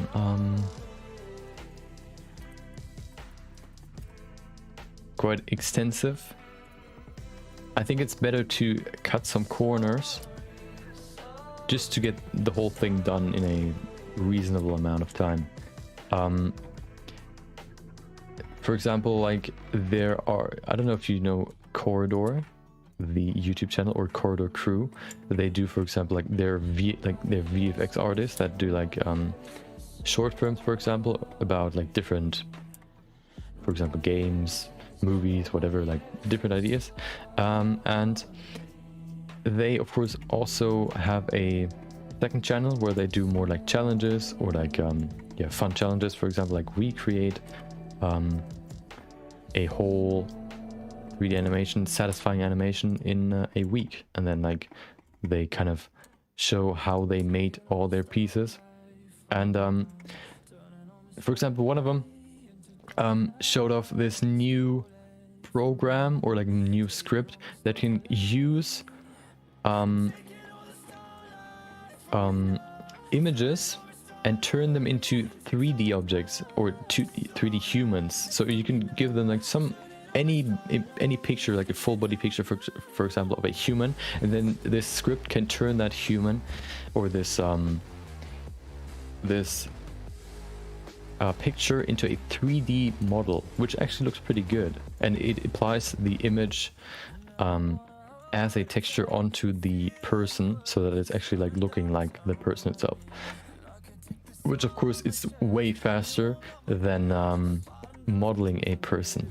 It looks way better, most likely. Or they would basically just photo scan themselves with a mobile app, for example, a mobile app. Oh, wait, what was that? So yeah, just these different techniques to speed up your process, but don't really diminish the end result. I think I'm not really that, at least knowledgeable, or like keen, or yeah, knowledgeable in how you can do that. I don't really know that many, I guess, programs, add-ons, whatever, that speed up your process. Or maybe I'm just not in the right mindset, I guess, to do that. Maybe I just need to think about my project a little bit more differently when I want to do these faster projects, because usually I find myself like thinking, oh well, that's quite a fast project, but then I work on it and it takes like way longer than I anticipated. That is either because I have a bad estimation, or like I don't really know how I can cut corners effectively. Yeah, so that is also one thing I kind of want to learn more. Cutting corners effectively, basically. Being faster without diminishing your end result. There's actually a Blender, I guess, artist that does that very, very well. Ian Hubert. He uses mostly images, just basic 2D images, and he creates like these super big, super expansive environments with them. He would just like, yeah, grab signs or whatever, and like he's creating a full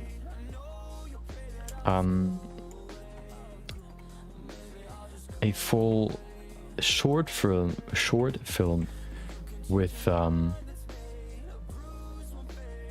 basically images, and like using them in a clever way.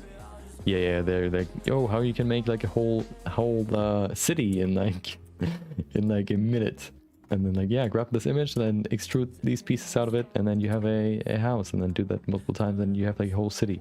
Or the craziest one was he just grabbed like an image of multiple people, and he would basically do the same that the program would do. Basically creating 3D people using this image, and he would then like animate them even so that you would have like a moving crowd in like literal like minutes, which is pretty crazy.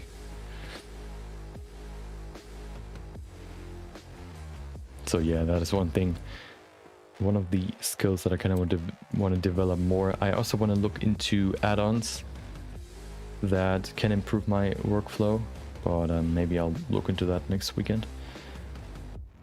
And then we can maybe like test them out maybe next week. Pipe Lord, I've never heard of him.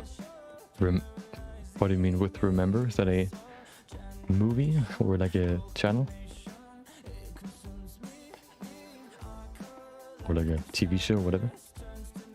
I don't think I've never heard. I think I've never heard of Pipe Lord before. Maybe I'm just my goldfish brain is kicking in again. Oh no, I don't think so. I remember his crab machine fight or whatever, crab mech fight, which looks really good. And considering what he like puts out. Oh yeah, I think I know what you mean. Like this image with like these millions of pipes. He kind of shows off how he made those.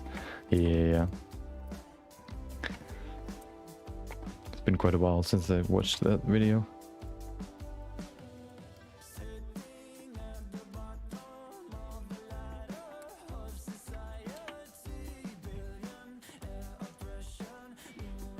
But yeah, that's one of the, I guess, long-term goals of mine. Speeding up processes that don't need to be, I guess, as slow as they are right now. That's also why I bought that add-on, like the retopology add-on. Like usually my thought process would be like, oh, I could like, I would have to retopologize this object. Oh, that's a good like a good opportunity to improve or like to train my retopology skills. But then like, oh well, it takes like 10 hours or so to do that. I could just like use an old project and like grab the model from there and like use that as the retopology object or like the retopology geometry, rather than having to create a new one. I think my biggest problem is I can't really like, yeah, there's the thought process of, hey, I can like learn a little bit more or like improve my whatever I want to, or whatever I do or I plan on doing. I can improve my workflow on doing that, and which of course slows down the whole project by a lot. And I'm not quite sure what a good balance is between that. So yeah. For example, I'm kind of scared or like kind of worried that if I do retopology, for example, now only with this add-on, that I kind of forget how good topology or how good retopology works or like looks like. So I kind of want to avoid that by just like doing that a lot. But yeah, that's just takes a while.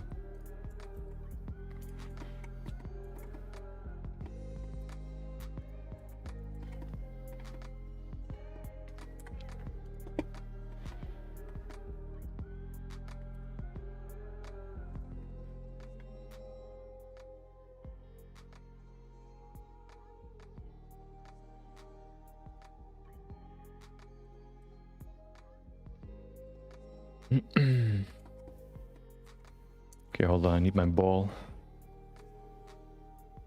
There he is. Hold on, where is he?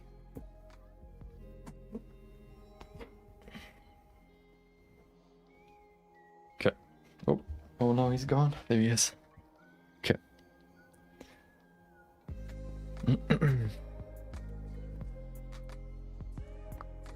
The muscles will probably take the most time because they kind of are supposed to cover up most of this mechanical stuff and also like connect or like fill these gaps in between these pieces. Yeah, we'll see. We're only been working on this for 50 minutes and we're already almost done with the bolts and screws, so that's good. Maybe I'll do like a whole project of just using modules, like modular workflow. I think that could be quite a fun project. Just because you can make so many different variations of like an object by just having these modules. Maybe like I thought about applying that to a character, but I don't know if that's really doable. Just because it's like a character is very I think it's you can only really use modules for hard surface stuff, mostly like houses, cars, which have separate pieces that the objects consist of. So for a house, that would be like beams and pillars, walls, and a face is like a single object. You could maybe like separate the limbs, so you can make like different heads and then like different arms and all that, but I don't know if that's really like that effective, I guess.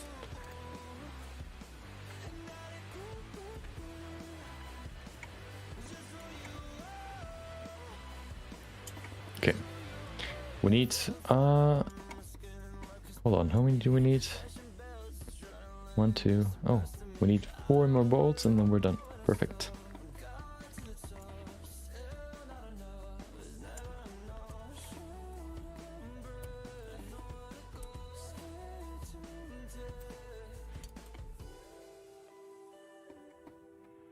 Now it's getting pretty complicated to see what we're doing, but we have multiple ways of seeing through these meshes, so it's not like a huge struggle.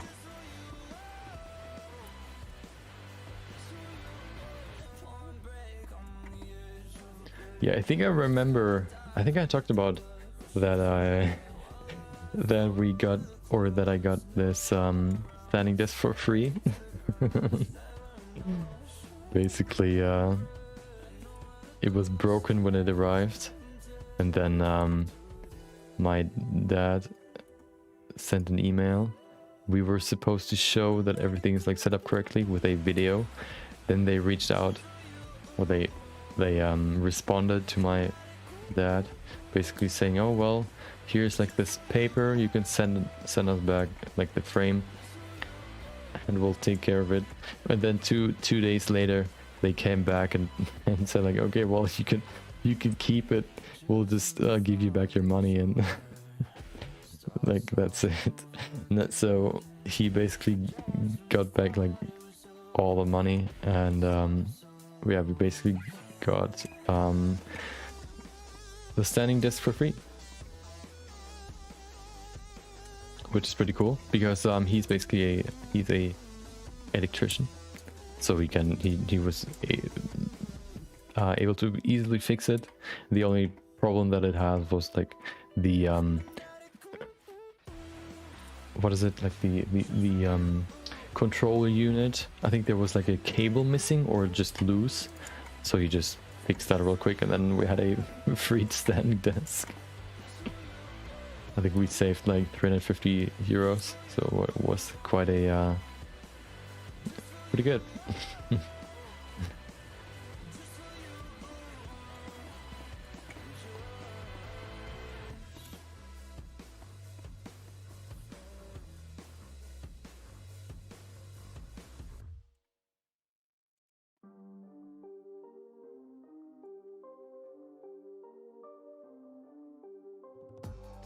There's another like this, so I discovered that unlike Pluto, the music you can listen, like you hear right now, is royalty free, because he put it in his in the description of his new album that came out on Friday, I think.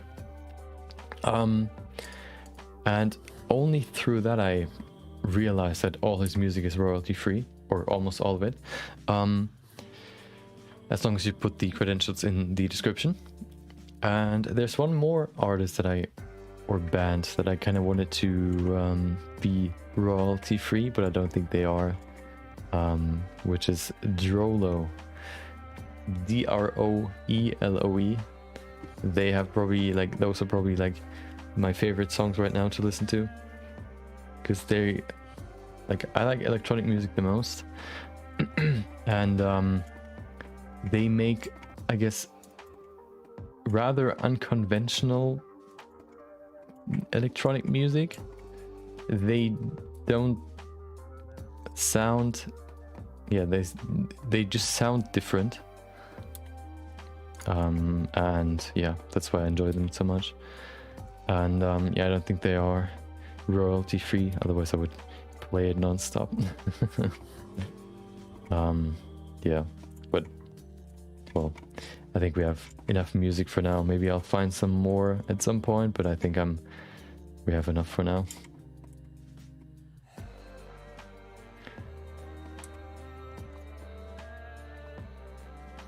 The only problem I had was that he like, the music is royalty free when you, or if you put in the credentials in the description, of course. His suggestion was to paste the song title and then like the links to the stream sites in there as well, so that you know which song it is, and then you can go there and stream it. The problem is, of course, if you do it live, like, you can't really, like, you don't really know, or you can't really like go back into the vault and like just see, okay, this song played then, this song played then, and you would basically like have to like paste in every single song name into the description and then the link to it as well. So my solution for that was basically to just put his name in there and then all the links that he had for every single song, so that there's basically the only thing that is missing is basically the song name. But I think it's if you don't have like a bot that can display the song name live while you're playing it, I think that's kind of hard to do for a live stream, like pasting all the song names into the description or putting the song names there. So I think that's the best solution I can, or at least I came up with. What I do for videos is I have this overlay basically that shows up when a song starts. Yeah, I have an overlay for videos, but not for the live stream. And like, maybe there's like an automated program that I could use. I might have to look into that at some point, but right now I have an overlay for videos, but not for the live stream itself. So yeah, videos are basically like exactly how I wanted it to be, or very similar. The song name isn't in the description, but all the stream links. Yeah, just live streams are a little bit more difficult.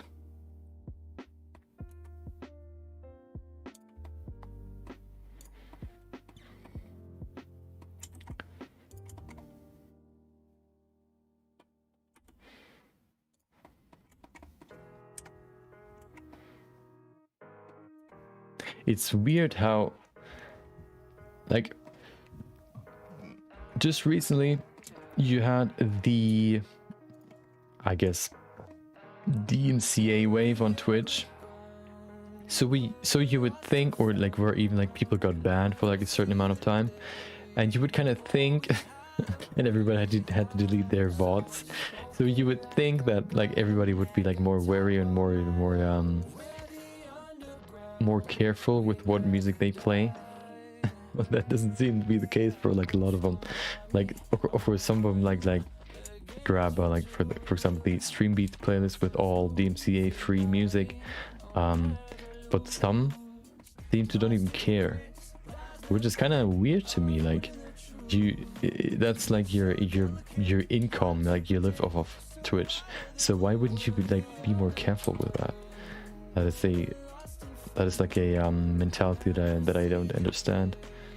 it doesn't really, yeah, I don't know. Being rebellious doesn't really help you in that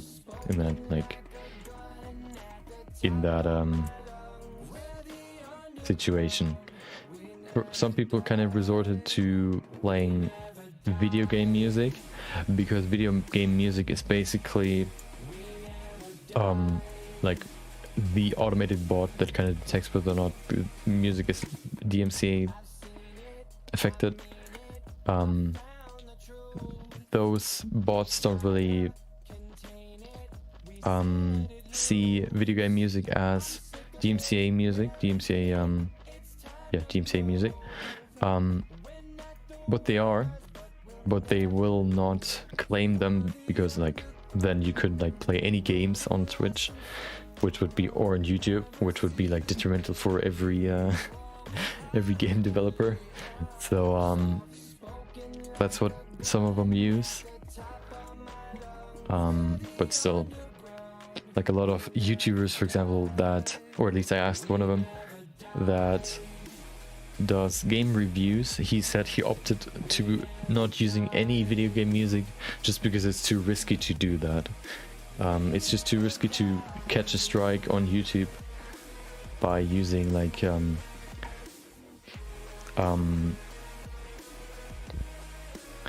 DMCA music or like video game music, because it's just too risky. You don't know if it's like fair use or not. Most of the time it's not, because it's like it's part of the game. It's not like free to use. So, oh, wait, what is that? What is Alt S?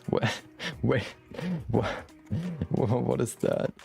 Is that like making a cube out of it? Hold on, like zip. Hold on. What is it? Alt S?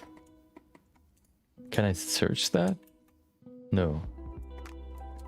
Wait, what? Object? Alt S? No. Oh, Shift Alt S to sphere, shear, bend. Wait, Shift Alt S. Shift Alt S. Okay, nothing happens. Shift Alt S. Okay, weird. What else? Mirror, nope. Clear, Alt S. Scale, wait, what? Oh, clear scale. Okay, now I get it. Okay, so now we've added some bolts. We have a little bit more detail on the inside. And now we're gonna add some muscles. I think muscles are basically I would say like screws and bolts are, or screws and bolts are part of the bones. They keep them together. Now we use muscles to make, like, fill up the volume, like the rest of the volume. And then maybe we'll add some cables as well, just to make it a little bit more detailed as well. So let's start with the thumb. I want to pull up my thumb reference. Let's see, this one. Nope, that's not the reference I wanted. This one, haha. Okay, so I want to do the thumb muscles first. Okay. So it's kind of hard to see where they start. I think what I'm going to do is I'm going to just attach the muscle to the other finger muscles. I think that's the best way to do it. So yeah, let's start. You know what? I don't think I'm going to use a mesh for that. I think I'm going to use this one. This curve. I think that's easier to use for this.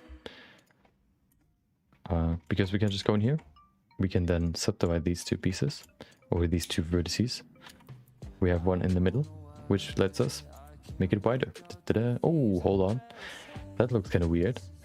Do we need two? Let's see.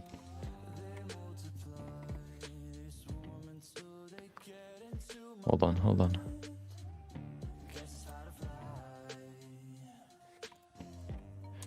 Oh, subdivide. Not once, but twice. There you go. Scale it up. That looks kind of weird. You could make it smoother, but that requires another transformation, which is kind of annoying.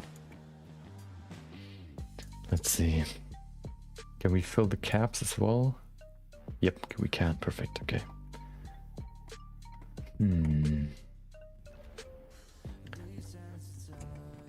I mean, we could probably like make this. Hold on.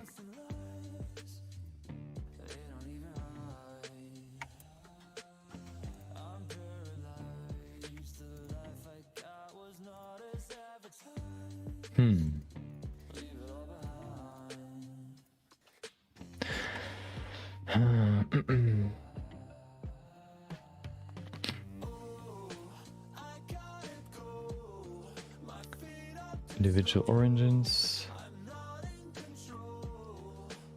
Okay, yeah, that might work.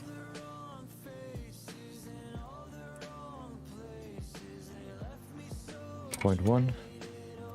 There you go. Scale 0.1. Okay, that I think that's good enough. Okay, we can use this as well. And if we make it if we need to make it wider, we just go in here and make it wider. Da-da-da. Okay, we're gonna try it with this curve. If that doesn't work, then we'll just go back to the mesh. Okay.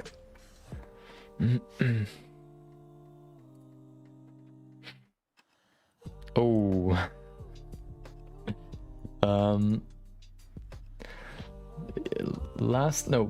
2 weeks ago, or the weekend 2 weeks ago, I helped okay, let's go a little bit further back. My dad is a avid car fan. He likes old timers, I guess you could call them. So he has like multiple of them himself, and he also builds his own, or he the one that he has for the longest time is the one that he's restoring right now. So yeah, okay. So you know what? I think I only need one in the center. Okay, let's do that again. So what he would do is he had his old orange car. It's an Opel, whatever.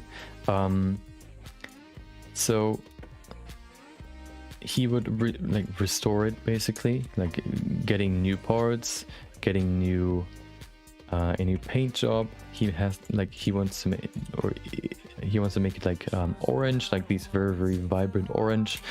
And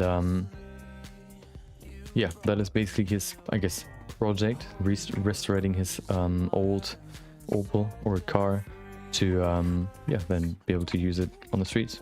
And that is basically his hobby.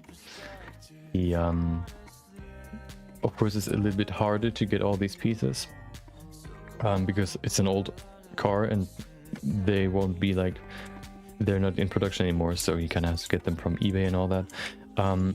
So what he has to hold on, how do we do this? Should I attach to never mind. So he has to get the parts off of eBay, for example. So he's almost done. He did the whole paint job. He had to do it twice because the dude that he was hiring wasn't that good. And so the paint job was done. It took quite a while. And now he's done. He's the only thing he still has to do. He finished the motor block just recently. The engine, I mean. So the next step is to finish like adding the doors that were removed, so that you can more easily work on all the individual chassis pieces, I guess, and put the paint job on there. So that's all done now. The only thing that is missing is we have to put the doors back in. Of course, he needs 2 people for that, so I helped him with that on 2 weeks ago. So we also the same, like we also not only did that, we also did we changed the, what is it, the brake fluids, or like the oil, so like that is in the I guess not pipes, but like the fluid that you need to brake. So we did that as well. And then we finished, or like we installed, or like we put back one of the doors. He was super excited. Finally he can like put it out of the garage. It's like this big hall, or like this big garage where they're kind of like where you can fit like multiple cars in, for like multiple cars of his, and also like a few other things. And then we finished changing the liquid for the brakes, and also like putting in the door. And then he wanted to like drive it for the first time. So the car was standing right next to another car, and the other car was like super I guess broken. He used, I think, different pieces for different cars, or like they weren't installed at least. So we had to kind of clean away, or move some stuff to the side so we could like drive the car out of the garage. And then he drove it out, but that would be too easy. Right at the beginning, he started accelerating. He was like looking, okay, I was looking at the right side. He was driving, I was looking at the right side. Okay, is nothing like in the way? He would like not scrape anything, because then like the paint job would be like ruined. There would be like a scratch. And he was looking on the left side. He was like going very, very slow, like driving very, very slow. And then at some point, like maybe half a meter, he was overlooking the other car. So what would happen is the driver's seat side, the door wasn't installed, so you could just lean out and like look out, and he could see whether or not there's something in the way. But he overlooked the other car. The other car it was like facing forward, and he had to like if those are two cars, he would like have to drive forward and like basically around the car, from like around the front of the car. And of course, if you look at the car, there's the part where you put the wheels or the tires in, like the deeper part, and then you have like this metal around the wheel, the tire, whatever. And there was like this protruding part which hit the inside of the door ring, or like the door frame, and broke off a little bit of the paint job. Of course, he, being super frustrated, first of all drove it out. He didn't break anything, but he was like super, like, of course, if you like, I think he's been working on that for like multiple years now. Why is that so quiet? Yeah, and that was like pretty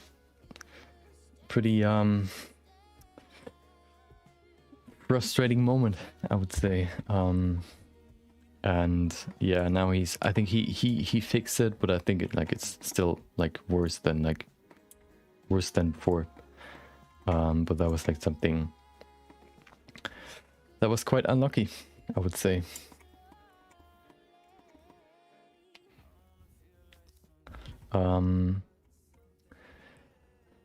Yeah, something you know, imagine you're working on a car or on something so fragile. I mean, they're not fragile in like in their nature, but they're like if you want to take care of it, like, and you want to take care of the paint job, for example, you have to be very, very careful, especially if you have like stored in a hall or like in a garage with like multiple other hard objects or like sharp objects. And then yeah, like in the last moment, the only last situation where something could go wrong, you miss this one crucial part, or like this one crucial object that then just hits your car and puts a scratch in your paint job. And of course, like just fixing it looks a little bit worse than like having it like done fresh. Like yeah, like it looks worse than a fresh paint job. So yeah, that's just so frustrating. That was quite a I guess interesting experience.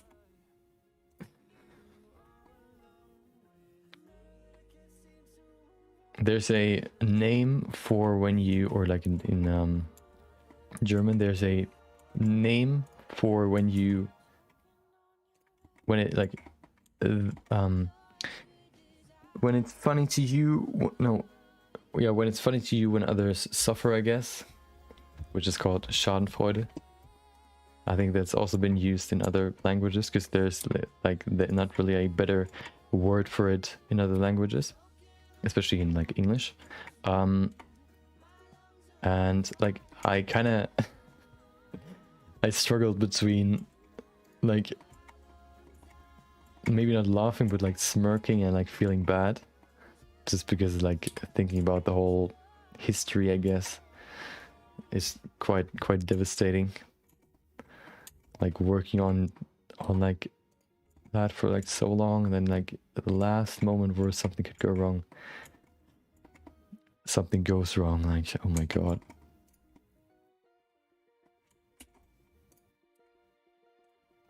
It would be like okay, maybe not that crazy, but like if I wouldn't like save this, if I couldn't make a backup file for this project and then at the end the file got corrupted, like wow. That would be like so bad. And you can't really do much. That's the most frustrating part about it. Like the it happened. There's nothing you can do to fix it. You cannot like go back in time or whatever.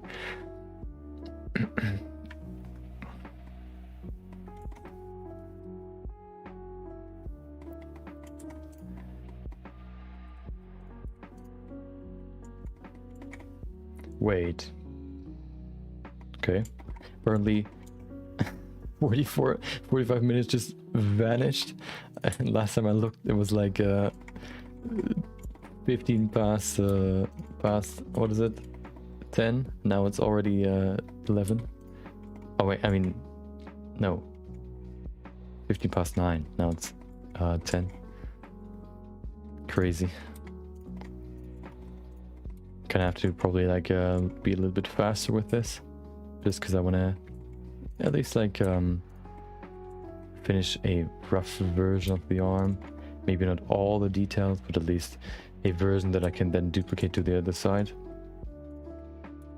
We're not gonna see the inside as well on the other side, so maybe we don't even need these muscles over there.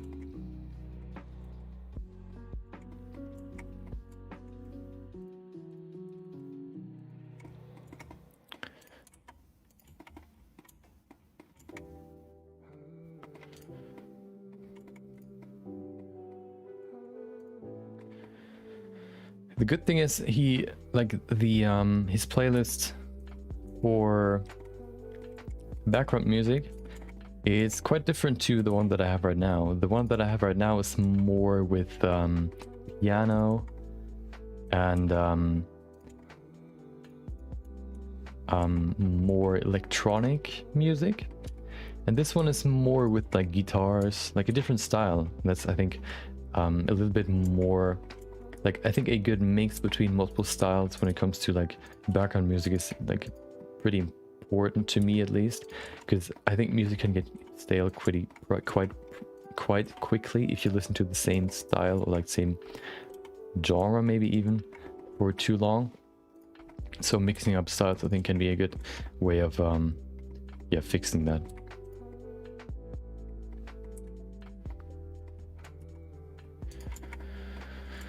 Okay, let's do one more big muscle over here, maybe pulling from all the way down here, all the way from downtown. Or should we, oh, I have another idea. You know, we don't even need the overlay right now, so let's just hide it. Why do I try, why do I make it so hard on myself? There you go. That's so much easier.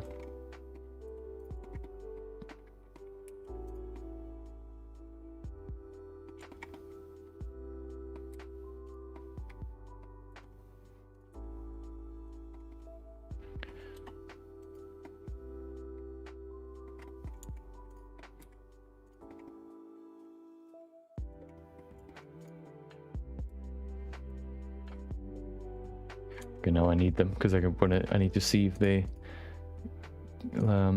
intersect. Yeah, there they are, the intersection that I want to avoid. Oh no.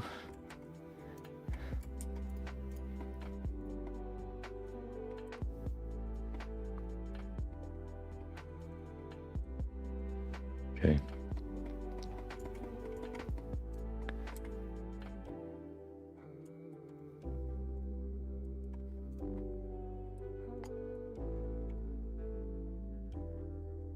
Okay, let's see the other side. Okay, that looks good. Okay. Looks pretty good. Okay, so now we've added a little bit more volume. Maybe we need a little bit more down here. Maybe we need a few on the... oh, we could do something else for the fingers. Yeah, we're gonna look at that later. No, I'm gonna keep the outer layer because I need to know where I'm intersecting and where I'm not.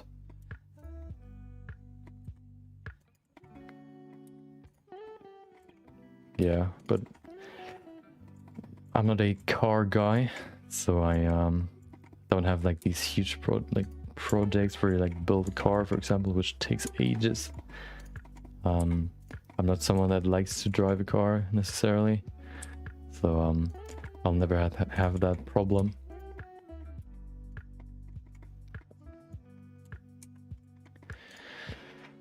But at least I can imagine how it must feel like. Let's see what it looks like in rendered view.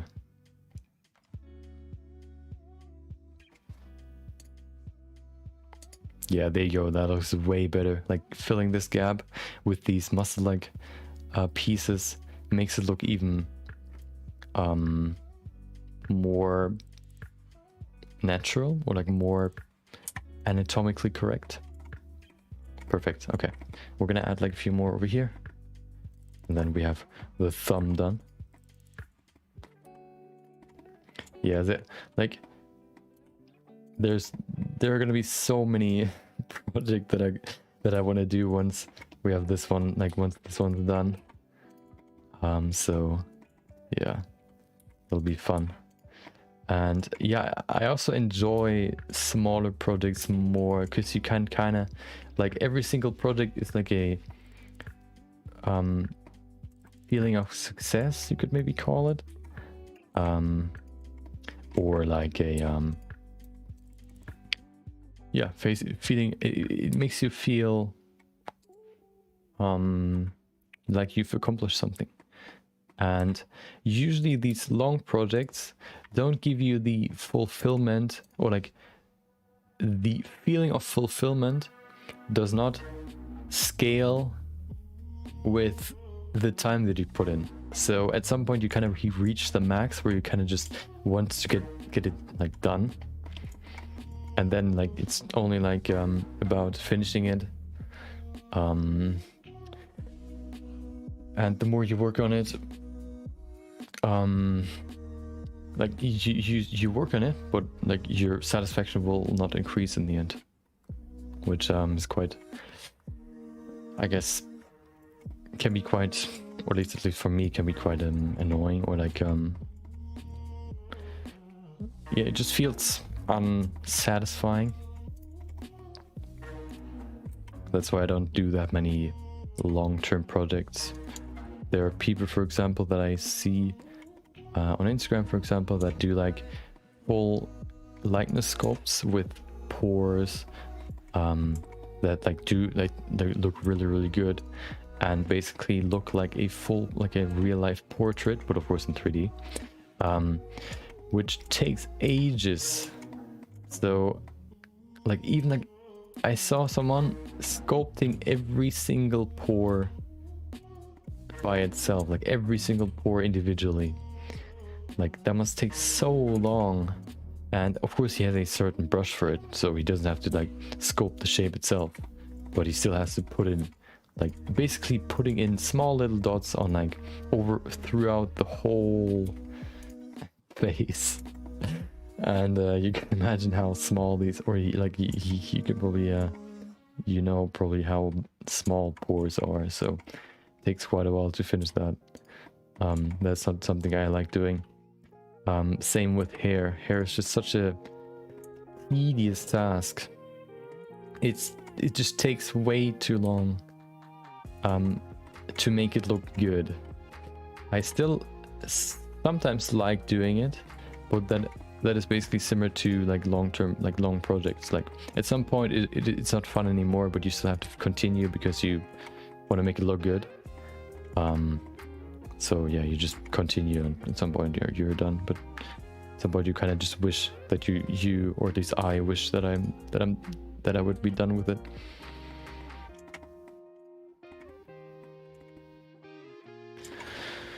Okay, the thumb is done. Perfect. So we can go over to the fingers. Let's save real quick. I think I'm gonna switch back to sitting. So let's see if you can hear the motor.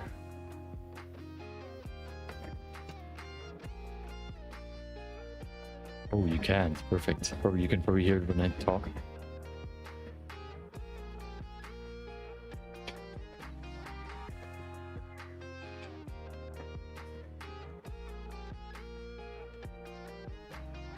Okay, perfect.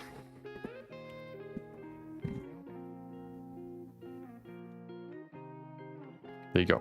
Okay, let's continue.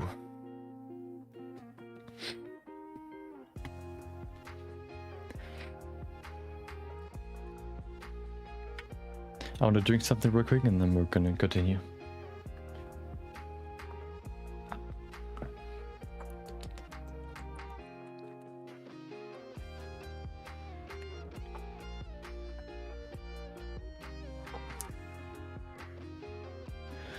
Oh.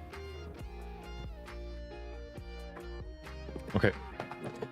So, what is that? Oh, cable. For the other fingers, I think I want to keep this. Hold on. What are they called? Crave tendon. There you go. I want to keep this tendon system that you can see in like hands. So you have these tendons, or like these I guess bands that then get pulled by muscles in your forearm, so that you can then yeah, curl your fingers. I want to have that in my mechanical arm as well. So what I'm going to do is I will use my thin cable model for that, basically the curve. Oh yeah, I don't know if I talked about that today. I think I started, but I don't know. I think I went into another topic.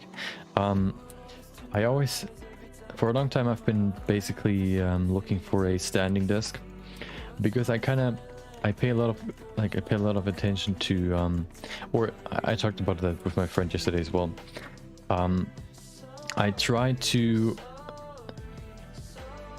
keep my body as healthy as possible when I'm young, so that I can enjoy, or like I can yeah, enjoy my body as long as possible. Some people basically like are the exact opposite, I guess. Like they're living like with this YOLO mindset of like, well, you die at some point, so why not destroy your body in your 20s? But then they still have to live with their body for the next 60 years or maybe even like 100 years. Yeah, I'm quite the opposite of that, because I kind of like, yeah, well, what's like, I would rather enjoy like 60 years of my life rather than 20. So I like try to keep my body as healthy as possible right now, or like at least yeah, throughout my life. And I always try to be very healthy with my body. So what I try to do is I hold on. Oh yeah, I can just now remove these panels. Oh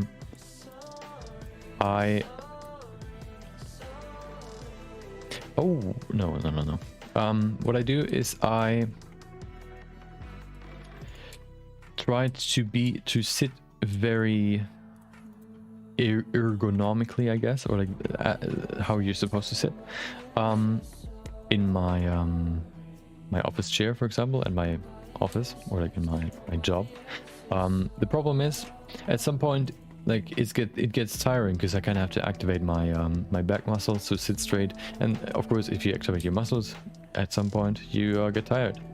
So that was the biggest problem. So I like tried to sit up straight, but I at some point like realized like, oh well, you're giving in, and then, like you're slouching basically. So I saw that, and the only real, I guess, solution for that would be like a standing desk, because then you could like stand and like work. Maybe another solution would be having these weird crouching chairs. These chairs that are like where you kind of, they're similar to bar stools, where you basically lean on rather than sit on, which activate your back as well, because you have to balance on them. But I would rather like stand, because that feels more healthy than like sit in a different position. So that's why I always wanted to have a standing desk. And yeah, maybe I think differently in a few weeks, but right now I feel happy that I have it. It like it's a safe way of ensuring that I stay healthy, I guess. You're never supposed to sit still, or like be still for a long time, whether that is sitting or standing. So being able to do both is really cool. It makes me feel, I guess, safer.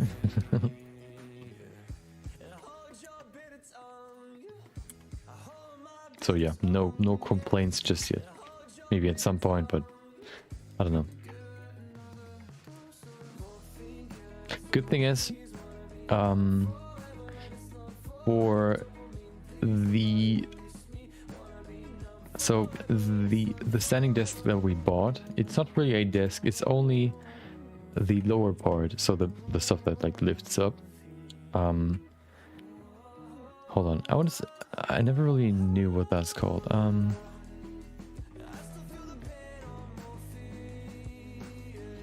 What are the legs of a table called? They're not table legs. Google tells me it's table leg, but that sounds kind of weird.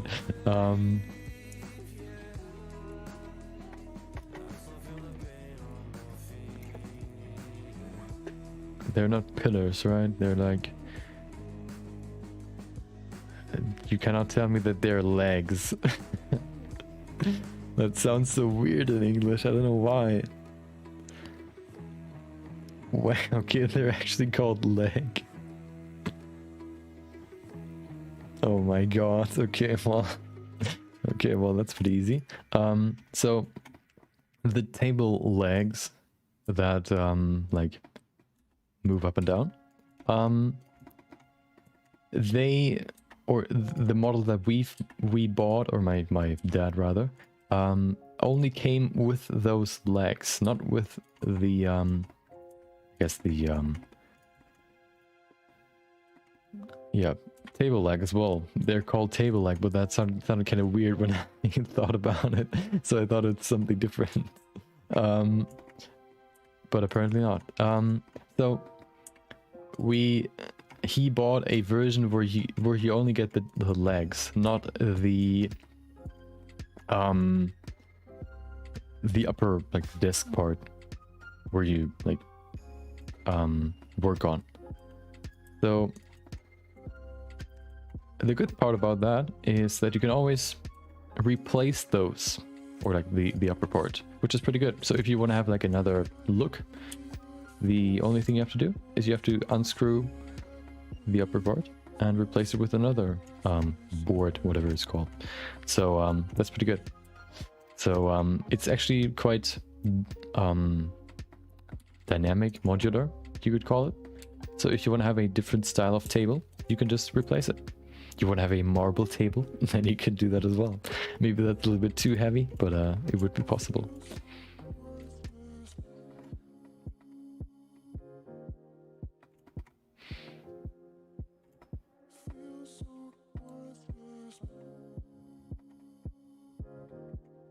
Table feed, yeah. I thought they had like a completely different name. What do you call the upper part, like the I remember, like the board, basically the usually when I don't know what I'm looking for in English, I don't even know what it's called in German. That's the worst. Yeah, the tabletop. Yeah, desktop. Yeah. So yeah, the desktop can be replaced by just like putting on another one, which is really cool. And I mean I can't really complain if I get a standing desk for free. So yeah, which is actually quite stable. It's like really sturdy. It doesn't like jiggle around. It's like very firm, I guess you could call it.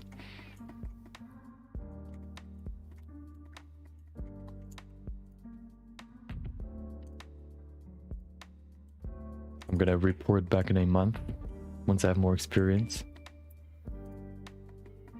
Right now we're looking into somehow mounting, my dad already has an idea, but mounting my PC case to the desk as well, so that it can be lifted up as well, so that the cables don't have to like be dragged when you lift it up, or like be stretched.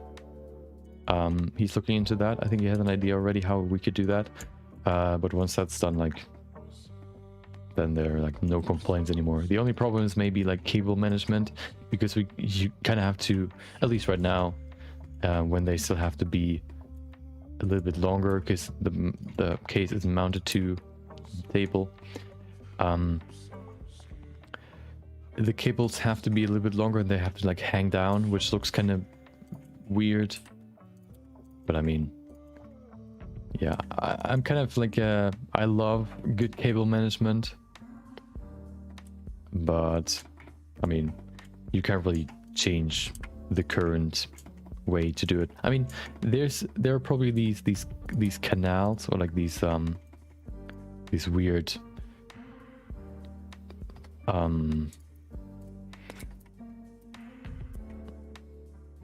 channel sounds kind of weird.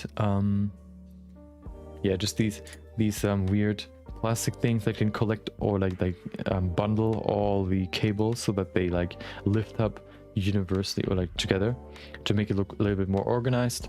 But yeah, well, that's just a fancy extra fancy detail that isn't really that necessary. And I mean, the main part of a standing desk is not like good cable management, but it's rather to stand. And my goal was to be able to stand for like an hour or so. I think that is also what I read, like best practice would be to, in an hour, stand for 45 minutes and then sit for 15 minutes. or 30 minutes sitting, 30 minutes standing. You can decide. Just to like be active or like change your posture. Yeah, and that's what I try to do now. Still have to I guess increase my stamina when it comes to my heel sensitivity, because I feel pressure right now. But yeah, once that's fixed, then I'm a happy camper.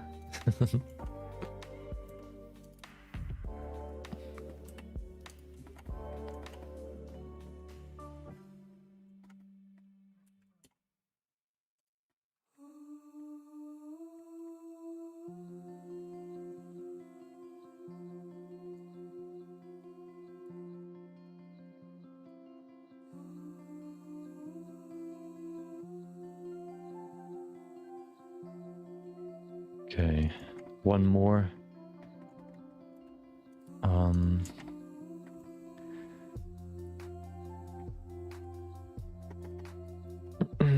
One more tendon, and then we've finished that part. Maybe we'll add a few more things, but like a little bit more to the hands. Maybe not. I want to do the upper arm as well, create like new sections over there as well, like just to put some more detail in there.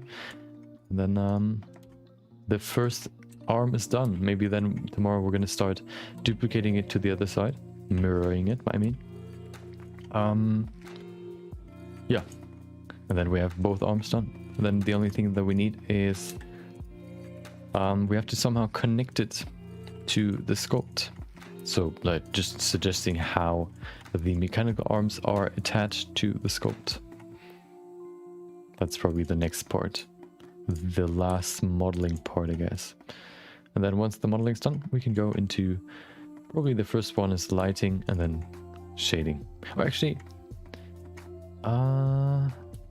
yeah, I think we're gonna do lighting first. Okay, let's save real quick. Perfect. Okay, now we have the tendons. Let's bring back the panels with the the upper layer, the outer layer. There you go. Oh, we have a few more missing. There you go. Oh, a few more missing. Okay. Okay, yeah, just a little bit more detail. If we go into rendered view, we can see it a little bit more realistic, with more realistic lighting. There you go. There's still like a gap. We might fill that with some cables, but maybe not. We're gonna look into that later. Although, I mean,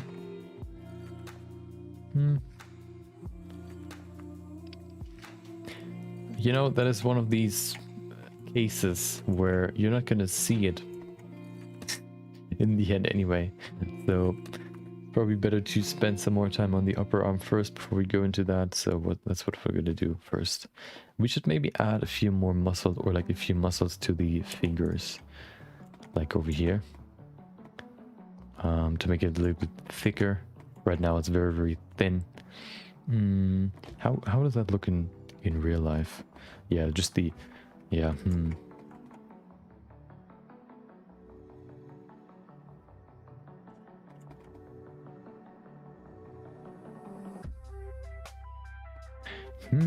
What could we add there? Maybe like some sort of muscle going from there to there. I don't know. Yeah, I think that's a good idea. Let's just do that real quick. Real quick, he said, and then it's gonna be 30 minutes later. Classic. That's just how it is sometimes. Okay.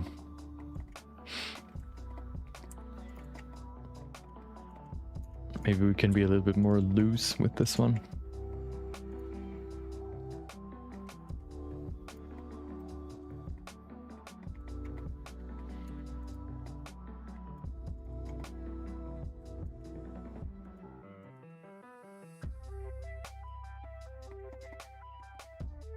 Where's the muscle? There it is.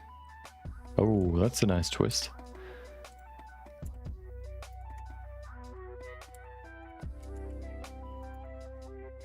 Yeah, that's for this one, like the songs, for example, a background music song without vocals. It just has a completely different style to it compared to the other ones that we had in the background before. So I think that's a good mix. If you put that into the main playlist, yeah, just have different styles. I think is really, really good. Make it more diverse. Okay. Perfect.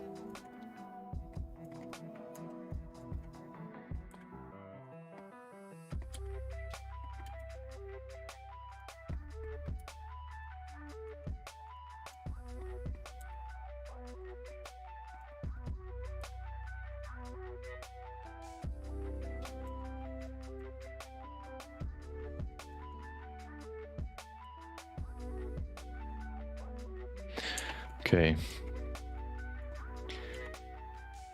Let's do that on the other side as well, and then we can see if that actually helps.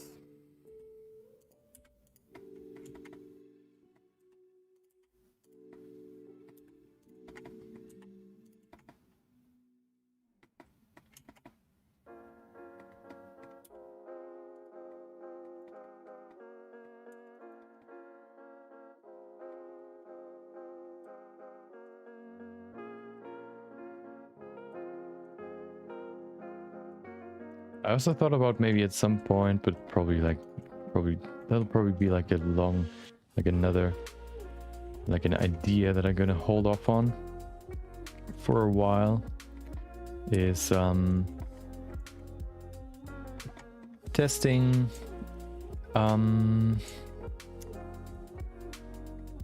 what is it called? I completely forgot. ZBrush. Another sculpting program that is more dedicated to only sculpting. Maybe I'll try that at some point. But I think I still have like a lot that I can learn in Blender, or like at least improve on. So yeah, I'm gonna stay with Blender's modeling, I mean sculpting for now. Maybe at some time I'll switch. ZBrush is more focus on the sculpting, or like it's basically only a sculpting program, which of course if you like only dedicate yourself on improving or like being a sculpting program, you're going to be like more efficient, more like better basically. So what they, for example, can do that Blender isn't really capable of is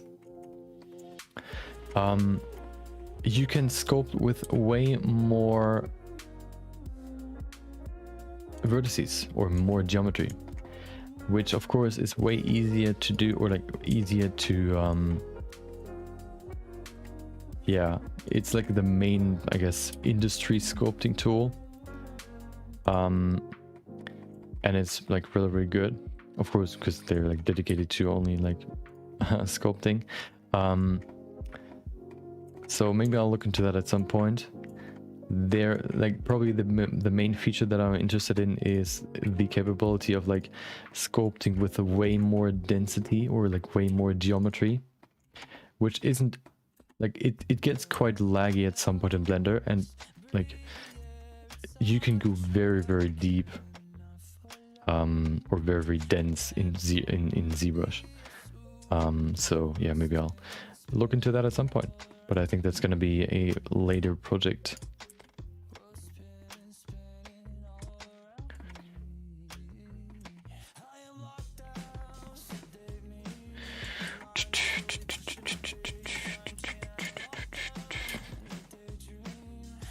Okay.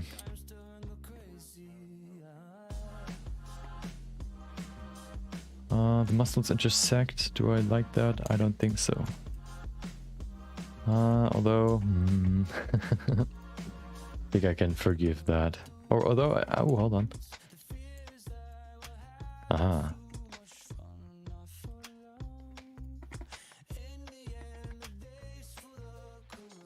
Perfect.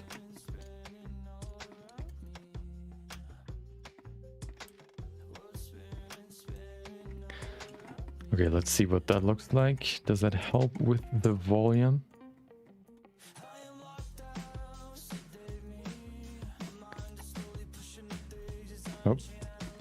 intersection. Oh no. There you go. Let's see.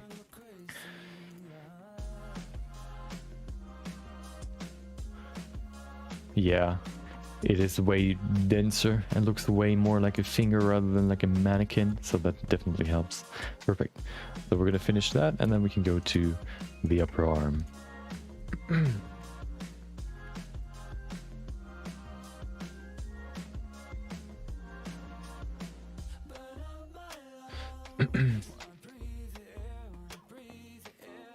Oh, very twisting here. Yeah, I think using a mesh for modeling these muscles would have been way more complex than just using a curve.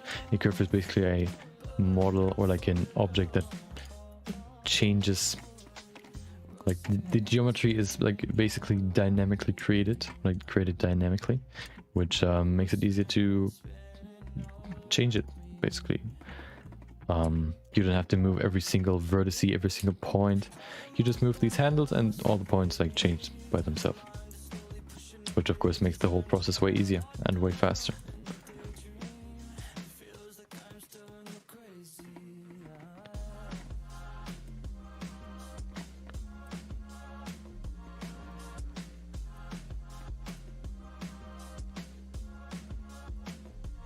Okay. Other side, and then we're done. So for the upper arm, I'll probably use the annotation pencil tool to create a structure first. I want to do the same that I did for the upper arm, I mean the forearm, putting in like a few panels, or like basically the whole arm, the hand as well, creating a few panels to give it some structure. So what I'm going to do first, I'm going to use the annotation pencil to create an interesting shape for these panels, and then we're going to recreate them, or like, yeah, create them with new geometry. Okay, perfect. That's it. We've finished the hand. Maybe it's a little bit empty in the center. Maybe we can do something about that. But I think overall looks pretty good. Of course, you can always go deeper. But I think we've covered the base. So, yeah, we can go into the next part. Or at least finish the rest, so we can then go into the next part. And if we have a little bit more time in the end, we can add a few more muscles. So that's the upper arm. Let's bring back the sculpt, because I kind of need that for reference. Nope, that's the base. Body. There you go. Okay. So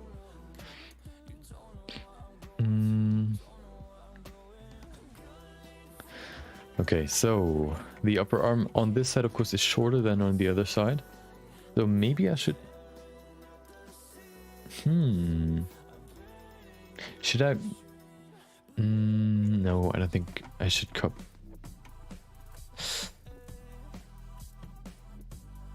No, I'll just do it on this side first. Maybe the better idea would have been to do the other side first, because this one's longer.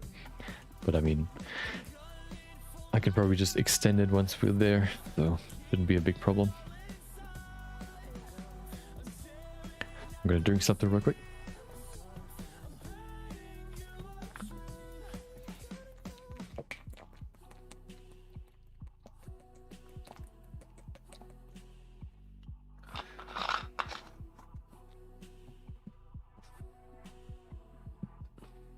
Okay, so we can use the annotation pencil to do some scribbling, some sketches. So what we need is the annotation pencil, and then we can make a new layer by just painting on. You can see that's a scribble, an annotation. We can then set the annotation, I guess, apply like the way it's applied into the 3D world Of course, you have to define that, because then how is this line just in there in the 3D world, a 2D line in a 3D world? We can either use the 3D cursor as the position where it's going to be placed on, the view, which creates basically a 2D plane in front of you where you paint on, or we can use the surface. If we use surface, we can just paint on the model itself. So that's pretty neat for this part.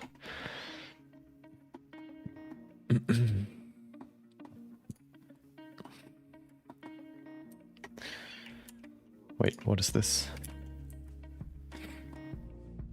Okay.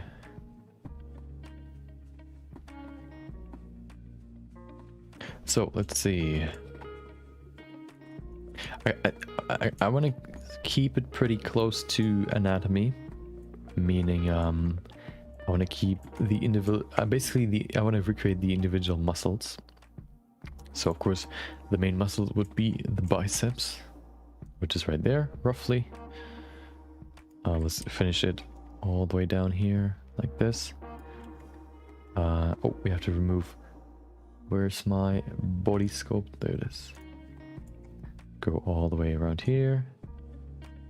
Oh, that's too far. And then up here. So that's the biceps. What we need as well is the triceps, which is of course on the other side. We probably need to extend this bicep a little bit more. There you go.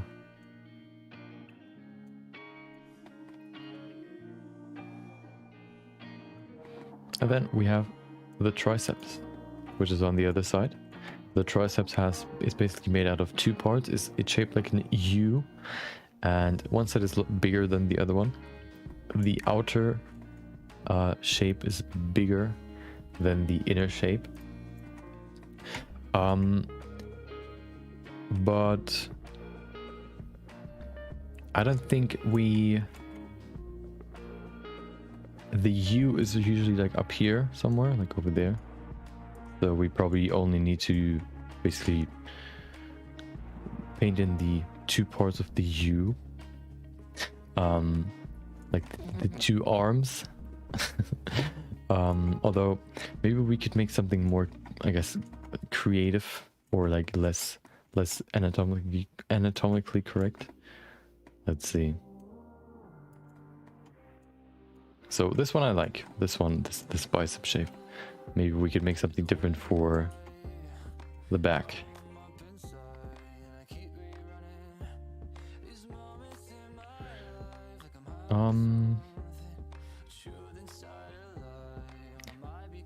So what we could do, hold on. I have another idea.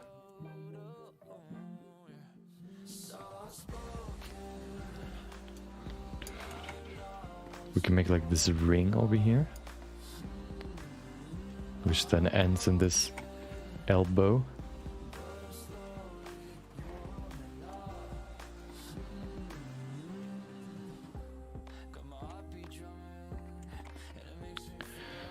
Let's remove the body. There you go. Okay, let's finish this. Perfect. Okay. Okay, this is quite scuffed. Hold on. Oh no. There you go.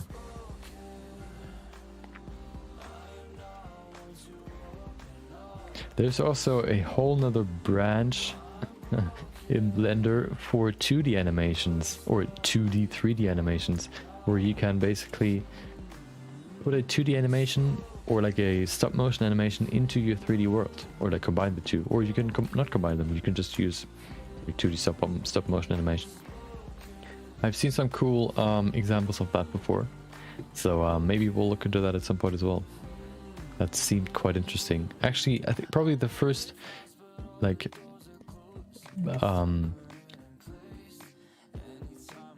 I guess movement-based artwork. Like the first part, like the first, I think even the first, no, I started pretty early on with 2D stop-motion animation, actually.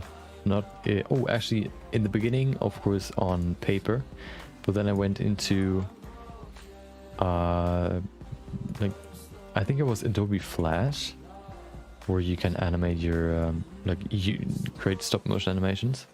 I learned that for a hot minute, and then I went back to just like drawing because I like that more. And then yeah, now we're here in 3D.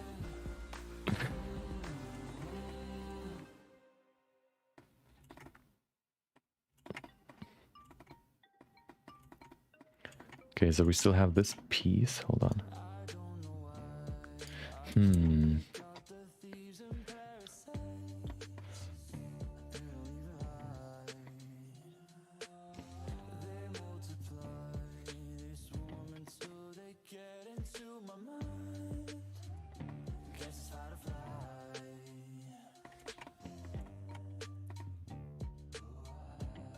Oh, nope. Good thing is we don't have to model. We can just easily, with this annotation pencil, make a sketch that we can then use as a guide to do the final model, which is really, really useful.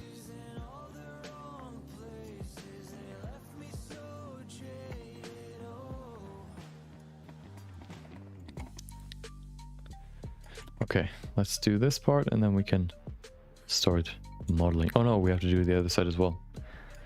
Oh no. Okay. There you go. Okay, let's do the other side. The other side is quite empty right now. So what could we do with this? I guess we could just do the other, like something similar to what we have on the other side, although that looks kind of...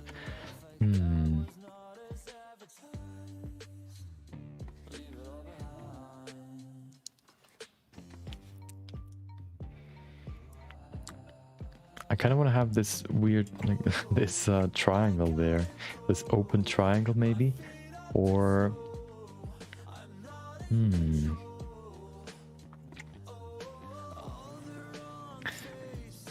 I don't know. Let's see. I think I'm gonna just make it like this.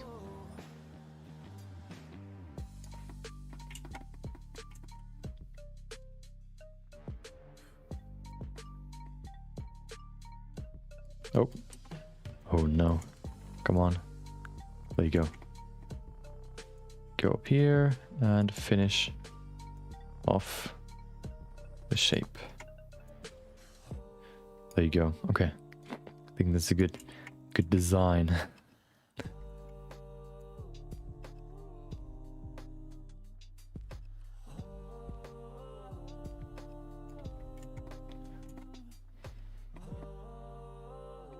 So let's do that. Let's go back here and do some modeling now. Oh, okay. So we need a plane, of course. Now we're going back to retopology. Well, that's just how it is sometimes. I think this one's pretty simple, so it shouldn't take too long. Famous last words. So let's see. Okay. We need median point and snapping. Perfect. Okay, let's start.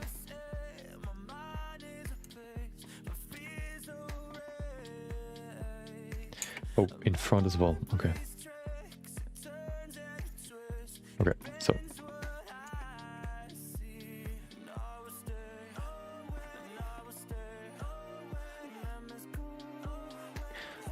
Yeah, I'm kind of excited to go into model. I mean, to finish the model so that I can go into, lighting and shading.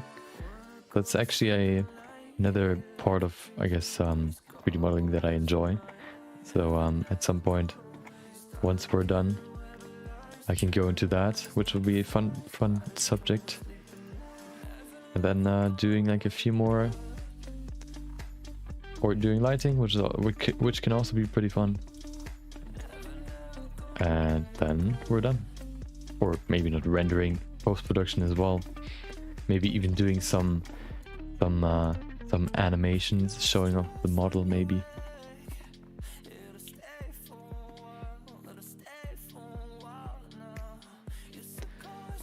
I think the model itself will never be done. There will always be something that you can improve, but At some point you just have to give it up.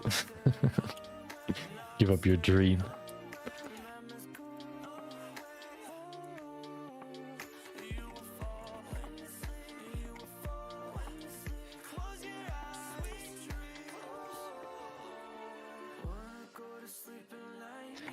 Okay, we need a few more over here. 1, 2, 3, 4, 5.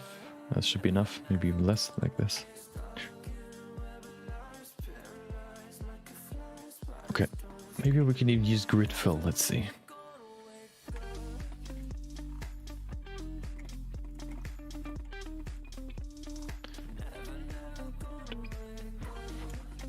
Hold on. 5.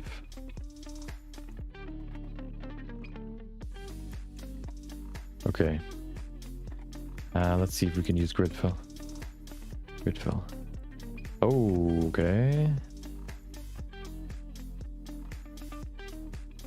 Oh. Ah, perfect. Easy. First part done. Simple as that. Now let's copy some settings. Oh, what is that? Oh, of course.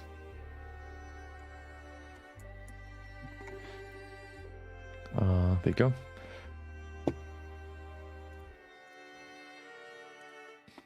Oh, what is happening here? There you go. Perfect. Okay. Yep.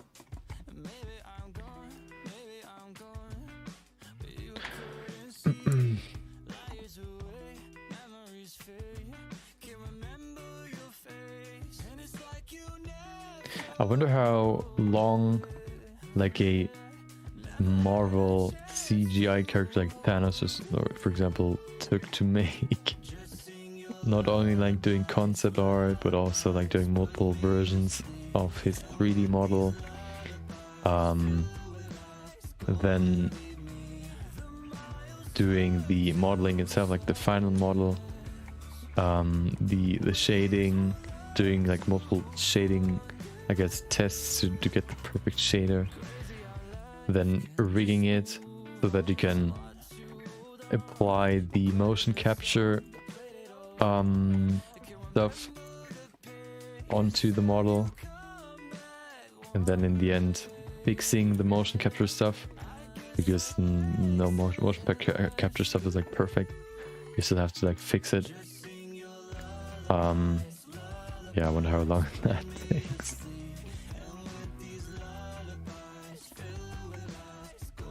A week, probably.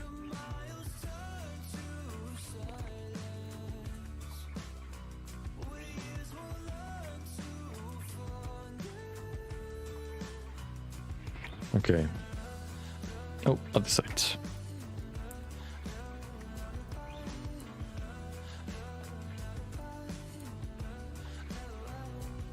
Yeah, I think the only, like, if you consider, or if I think about like my character creation process, I guess, the biggest aspect of Blender that I would have wanted to be improved would be the hair workflow, or like the hair grooming tools, and the cloth simulations. Cloth simulations are very, very slow right now, and I think, as far as I heard, it is because like the allocation of like RAM or performance itself isn't really like that properly set up, so it's like slow by itself. You could make it faster because like other programs do it, but it's just like not a big focus right now. The biggest focus is on creating a 3D asset library, which is actually pretty helpful. Like, for example, then you can like say, okay, well, I have this shader in here, and I can save that shader in my asset library, so I can just pull it up whenever I need it, and I don't have to go back to that project and grab it from there. I can just grab it from the asset library, which is of course like as far as I know, like universal.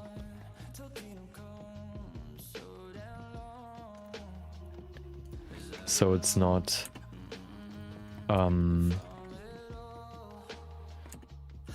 like you don't have to link your assets to the individual projects.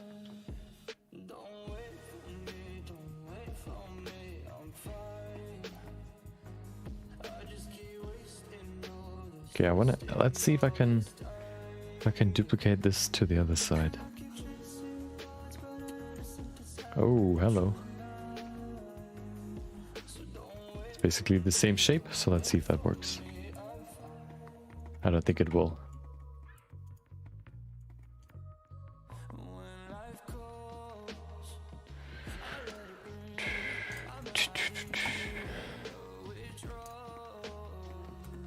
Oh. That's another way of saving time. Grabbing it from the other side, duplicating it. I mean, if it's the same shape, so much fiddling around, I don't want to do that. Okay, well, I'm just gonna make another geometry, like another shape. Shouldn't take too long, so yep, let's do it. What is going on here? Isn't there solid? Wait, what? Oh, there it is. Okay. Okay, next side. Other side.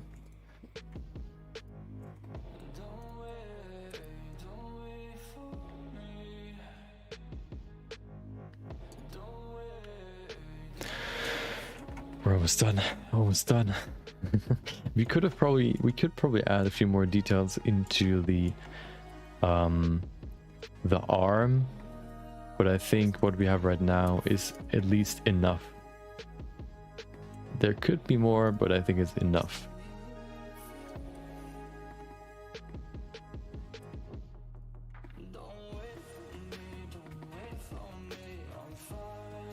Meaning, if we have some time left, we can still go back and spend some more time on that. But we probably won't have some more time left, so yeah. I don't want to get this project done in like a day before we have to submit it, or like the deadline hits, so yep. Maybe we'll get this done in like middle of May, hopefully. That would be my goal.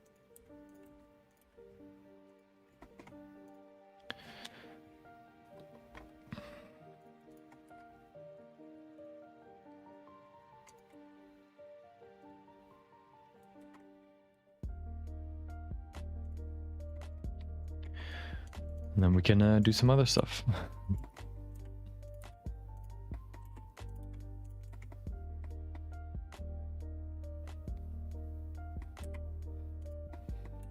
Maybe new characters, recreation, maybe original characters, maybe, I don't know, grabbing the first character that I ever did, likeness sculpting, whatever. The recreation of my old project was a living room. Maybe we could grab like the first character that I sculpted and recreate that as well. There are so many possibilities. The possibilities are endless.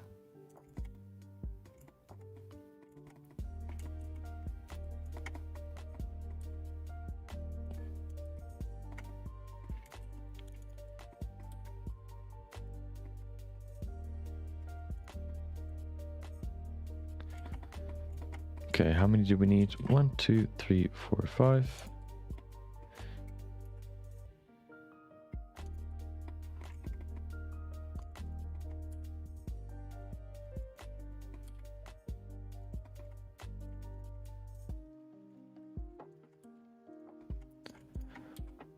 Okay.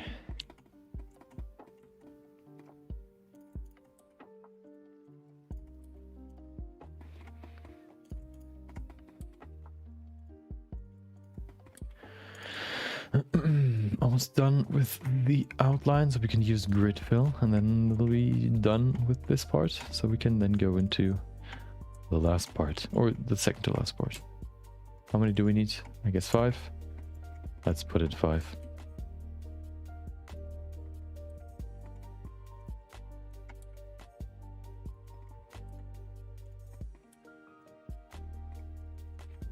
maybe tomorrow we're gonna do some more moral dilemmas. I think like moral dilemmas, or like, yeah, I don't know. The questions from last time at least were a little bit more, like a little bit harder. They had like, yeah, I don't know. They just seemed a little bit harder because you had like the option to just do nothing. Oh well, no, I don't even know why there were. I guess the situations were just a little bit more spicy.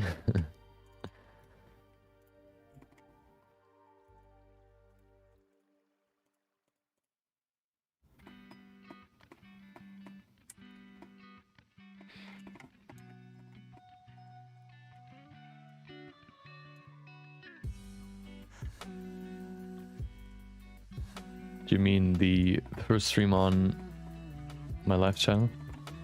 Don't watch it. They oh yeah. Yeah, I remember. So the first project that I wanted to do is basically just, I guess, stream assets for my stream. Nope. I decided to not do that on stream because like concepting felt pretty weird doing that on stream, because it like contains a lot of just playing around with like ideas and like just like not really progressing necessarily. So I decided to do that off stream. No, it wasn't good. It looked pretty bad, and it didn't really, like, I had a specific idea. My first idea was to create 3D transitions between the scenes, but then I didn't even have a stream design yet. I created the current design that I have after my failed attempt at creating 3D assets. So I wait, what did I do? I scrapped it, and yeah,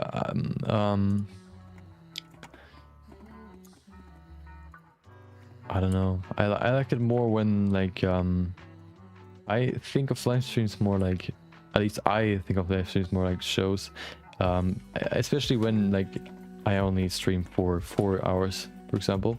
I think you can structure live streams in a way that they are like shows, especially if you're not like streaming for like 8 to 10 hours, for example. I think you can really like, you can have a theme every, like my idea would be like to have a theme every day. What we do on that day, so that when somebody's interested in that, they can like check out, okay, well, what's the thing that you're gonna do, what we're gonna do tomorrow, and then you can see underneath my webcam, or in my webcam, what is it, like the border, whatever, you can see what's the next topic. Right now, of course, it's just like working on this, but then at some point I kind of plan on like having a topic every day that we can do, like a fun small project or something, to just make every day interesting, I guess, and like make it as, I guess, diverse as possible. I don't know. So I don't really want to just like sit here and like work. I want to share my passion in a way that more people can understand it, I guess, or they can benefit from it. Like if I would only sit here and like if somebody joins, you would like see what I do. If I like do a whole theme for a day, the people that are interested in how I do it can get something out of the stream. And like making, for example, recreations of a character can also be interesting for people that aren't really into 3D modeling necessarily, because it might still be interesting to them how somebody does it. Wait, that is the exact same, but I think it's like, it's a difference whether or not you just sit here and do whatever you want to do, or you have a schedule with different projects which are planned out. I don't know how I want it. I think it's just more valuable to do like scheduled content, I guess. Yeah, I don't want to do that. I think that's 9 to 8 months is too long for me. It just meant I've never done like, even like in my private time, never done like 9 to 8 months, and I think I want to do more. I want to create, or I want to make my streams more entertaining, I guess.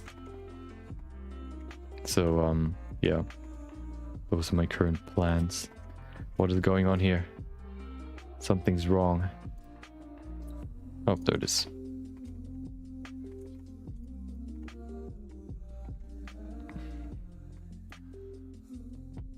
So I like it more when I like it's I think the biggest inspiration is in terms of like what I do is probably Corridor Crew or like Corridor. They have a second channel, as I said before, where they like show off or like do challenges. I think like twice a week or like once a week, I don't even know, where they have a theme, and this theme they will do, or like they have a challenge against one another, or one person has an individual project that they then, I guess, document and show how they do it, explain in layman terms basically what they do, to make it like interesting for everyone, and yeah, just basically make it interesting for everyone, I guess. Yeah, I'm just too dumb to explain it right now. I want to make it more like them. So yeah, make what I do accessible, because I think Blender takes quite a while to learn, or at least even get into, and making it accessible or like interesting, I think is the first step into someone starting to get in, like interested in it.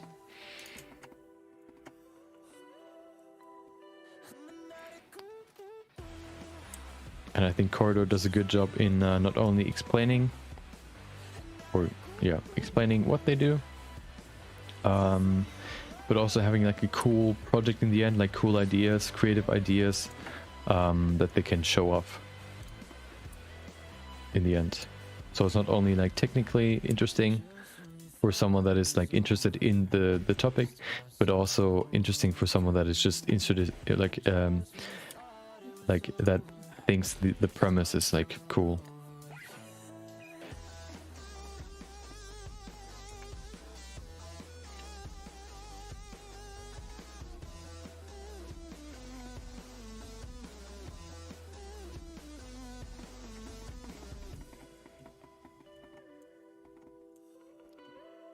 And also, like, I have a, I guess, structure,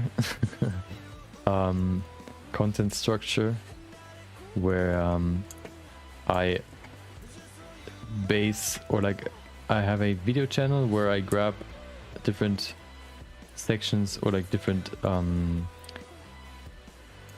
yeah, like the only content that I create is basically on stream, which I then can use for all the other platforms, or also for my videos channel. So I can, for example, I can grab the recreating 3D Twitch emotes, Twitch emotes in 3D, and make a video out of it, to make it even more digestible, and like make it like even more like maybe, yeah, digestible, basically by cutting it into an like in an interesting way, and doing like this, for example, like all the time, like a, I don't know, like 3-month project. Like you would probably then have like a video every 3 months, basically a time lapse of what I do. You could probably split it up into explanation videos, but I think I like more these more creative challenges, I guess, or like projects.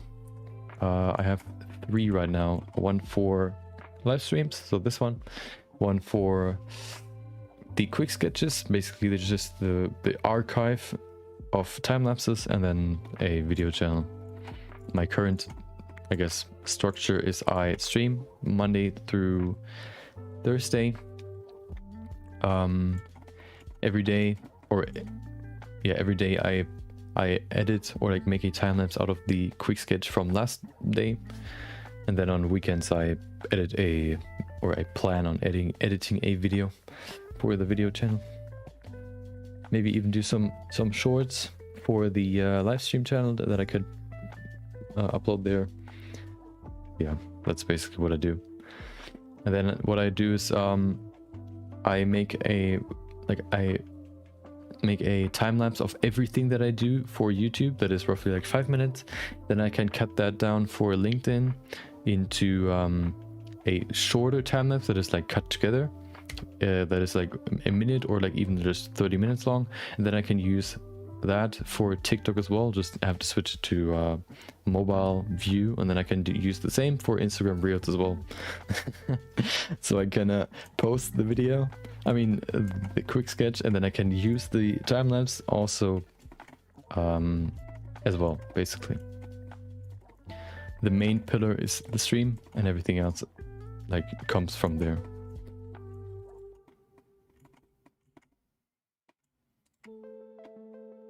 Okay, we have two more parts, so then we're done.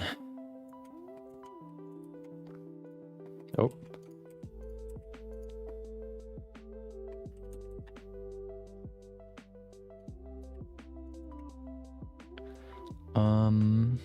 There you go.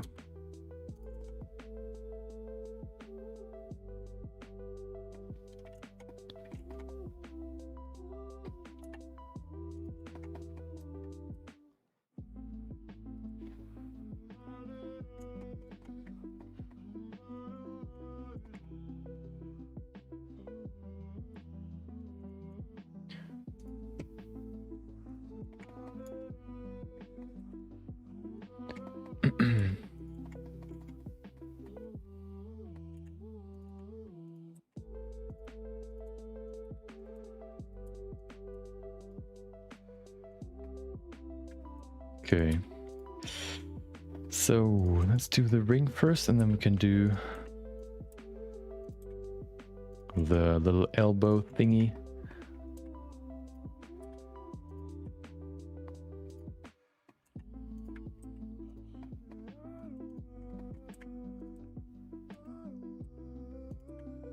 And then we actually accomplished our goal in finishing the first arm, so that we can tomorrow we can duplicate it to the other side. Perfect.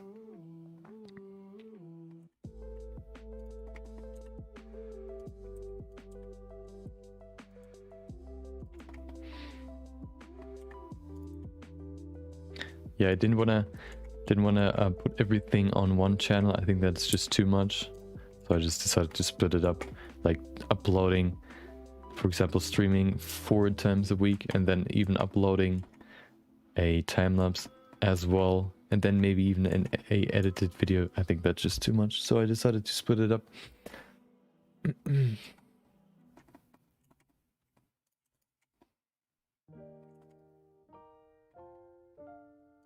That seems to be the most, like the way that most people do it. For example, like podcasts, for example, that gets like uploaded to YouTube, they usually have like highlights as well, which they upload to a different channel.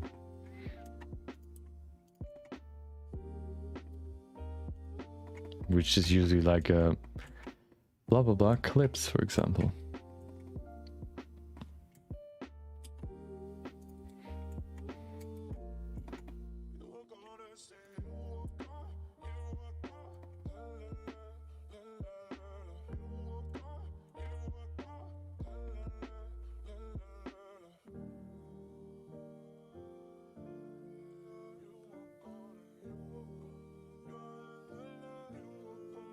Okay.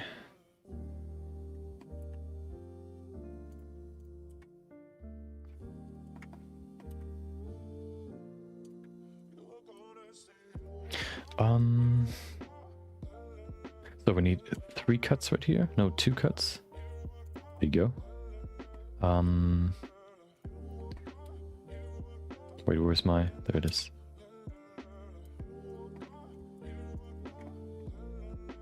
Okay. Other side as well.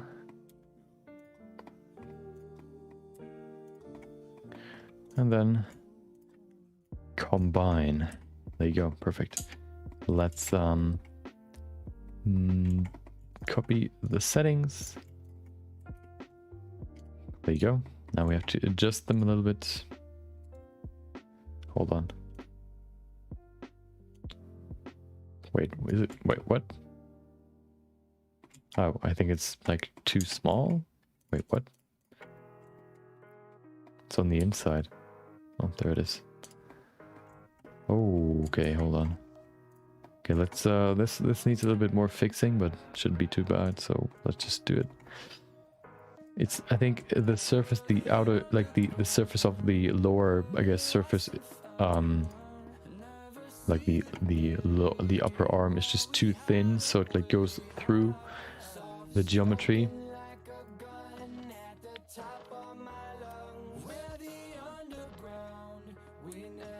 So yeah, we just have to pull it out a little bit to fix that. That's what I do right now.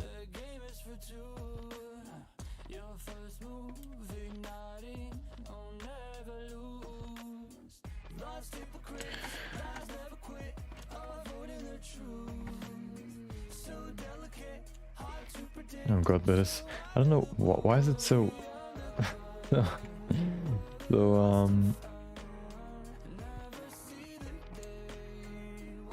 it's so annoying. Why is it so... Why is it going through? Oh wait, I should probably add a few more cuts in here. That's probably easier. Oh, well, that's easy.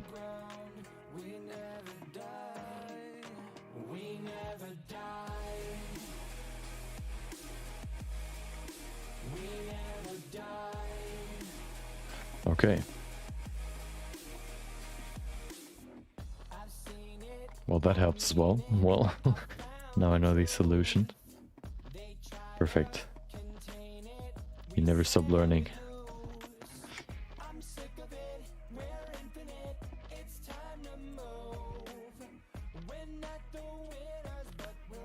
Okay.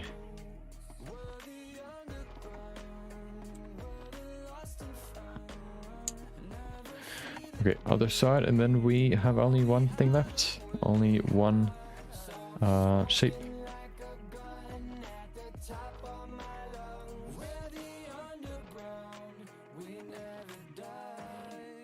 Okay. Okay, we have one problem right here. We can just fix that by pulling... Oh, hold on. Where's my... Oh, there's no vertex here. Okay, well, let's just make a new one. There you go.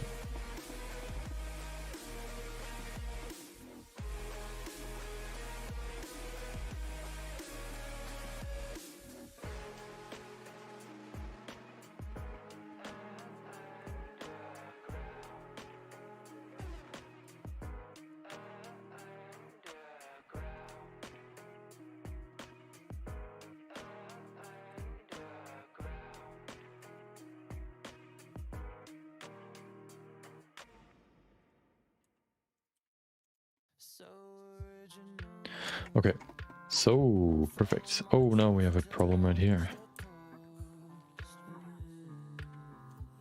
There you go.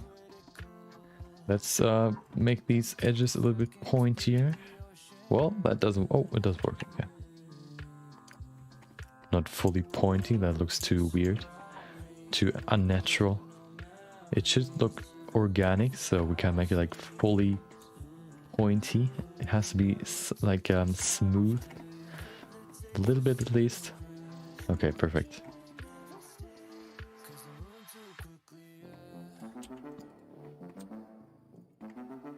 Just adjusting the shape a little bit more and then we are done.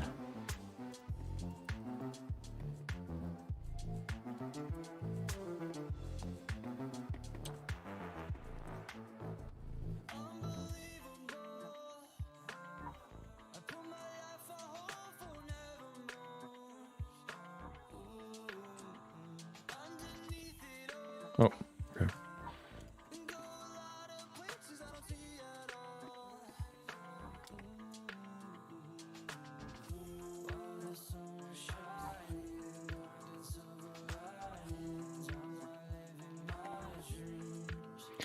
Okay, we're getting to the end.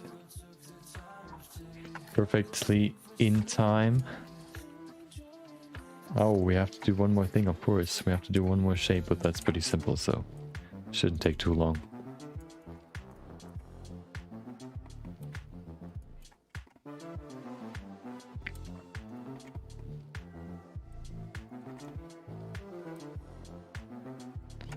Okay.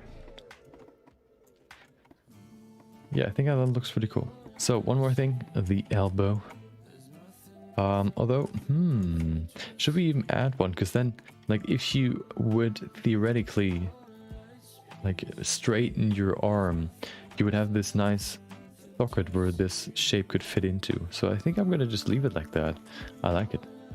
Let me just remove the annotation now. There you go. No, I'm not gonna do it. You know, you see what I mean? Like, there's this perfect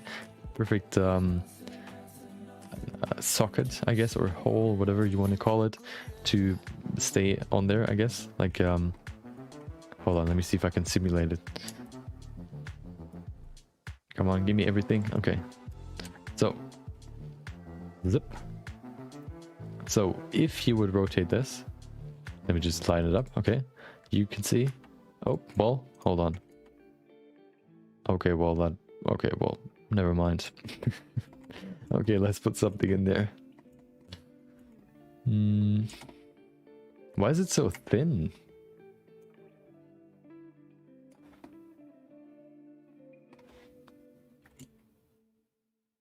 There you go. Okay, let's put something in there. What could we put in there? I guess we can... Oh, yeah, I have an idea. We need a new mesh. There you go.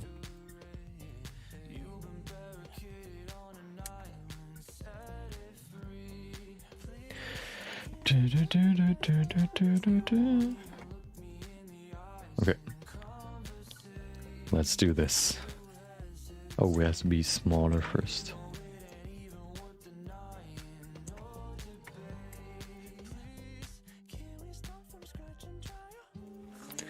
Okay. Oh, medium point. There you go. Okay. So let's do the last steps to finish the arm, so that we can finally go into the next step. I think we've been working on this for like 8 streams or so, maybe even more. But at least I think it looks pretty good. There's always stuff you can improve, but I think we've reached a good point. A good mix between time spent and like detail added. So I'm happy.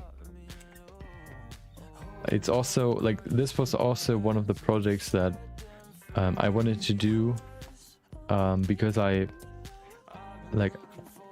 was able to learn or maybe like revisit my hard surface sculpting process.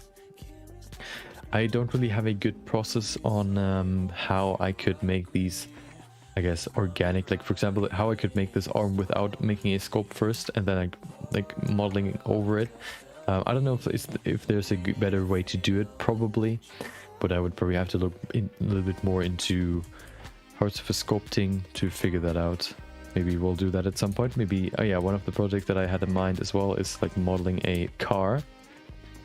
I've never done that before, and I think that's like one of the most like probably like the first thing that comes to mind when you think about hard surface sculpting. So maybe we'll do that at some point as well, just to learn a little bit more about hard surface sculpting. Okay, so what do we have here? 1, 2, 3, 4. A flying boat. You mean the one that have these two legs? Or like a fantasy boat in the air.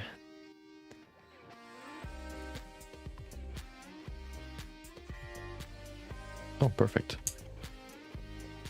Although that's kind of too small. Okay, show me. Show me. Need to see it.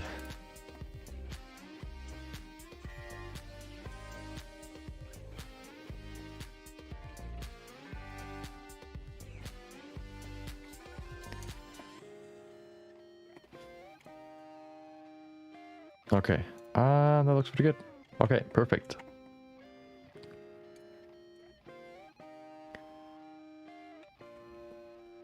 Okay. You know what? I think I'm gonna make a new backup just to be safe. Version 5A.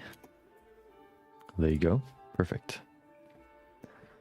So I think the only thing that I want to adjust is you know what? We could do that right now. Although nope, we're gonna do that tomorrow. So we've finished the first arm. We could maybe add some more detail, but we can also add some more detail through textures, which is what we're gonna do. Let's see. Okay, takes a while to load. Why? I don't know. There it is. Oh. Oh, I know what you mean. Or I see what you mean, rather. Hold on. There, oh. There it is. Yeah. He has a cool stylizations, or like a cool way of stylizing things. Yeah, maybe we'll like grab one of those and recreate it in 3D. Looks pretty cool. I don't know why it takes so long to load.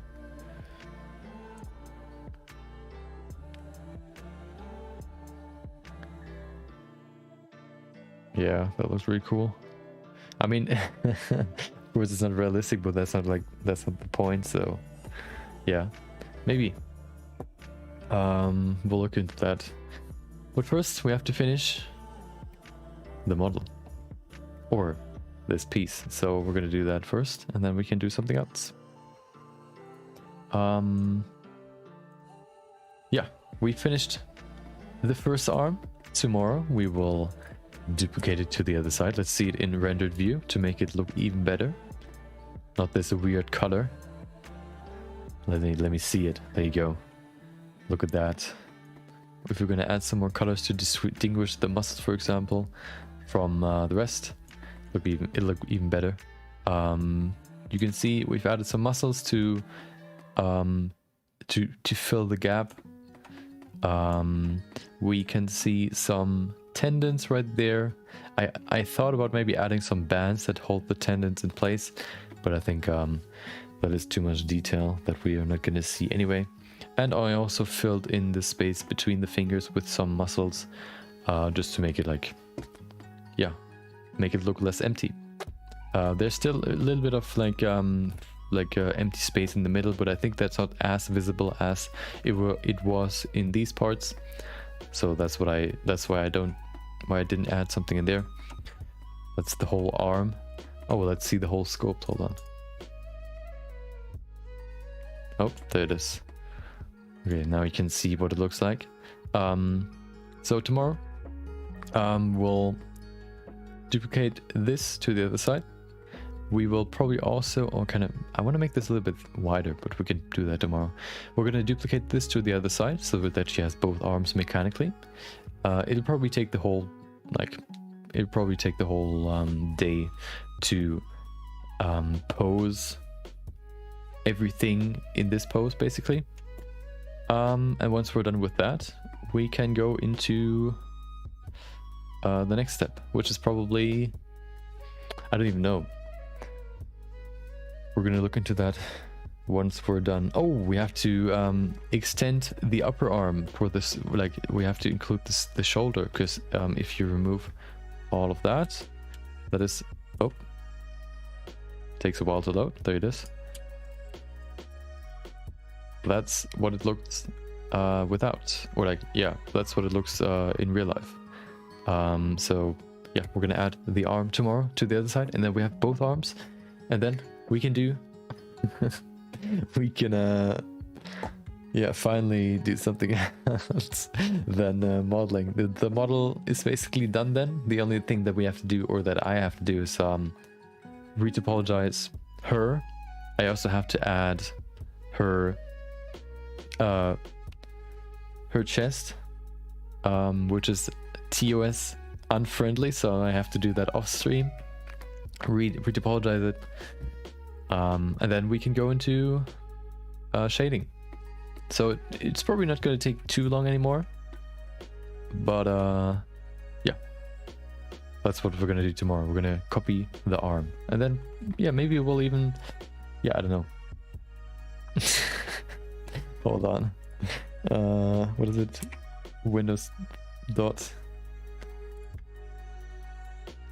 There you go. Oh, you can duplicate it. Okay. I mean, what is that? A arrow? Okay. Wait, why did I send it twice? What is that? Hold on. Why? Wait, why did it send it twice with the restream account than once with my own? Or do you see it as myself? Like, do you see Nogi now sending it, or do you see restream.io?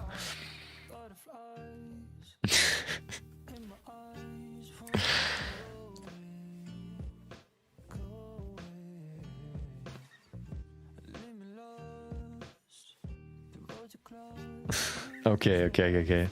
Yeah, it just displayed. Wait, do you see it on the stream as well? Yeah, you can see it as well on the stream. You can see like Restream is sending it, and then you can see my name as well. Maybe it lagged out. Okay, perfect. Yeah, that's gonna be it for today. We're gonna continue this tomorrow. I think we will need to make this a little bit shorter. But yeah. Oh yeah, let me show you my favorite emoji or emote, whatever you want to call those. This one. Have a little heart. Thanks for joining. Hopefully, yeah, hope you had fun. Thanks for chatting. Thanks for joining. Thanks for listening. Thanks for watching. Whatever. Hope you enjoy the rest of your day. And yeah, take care.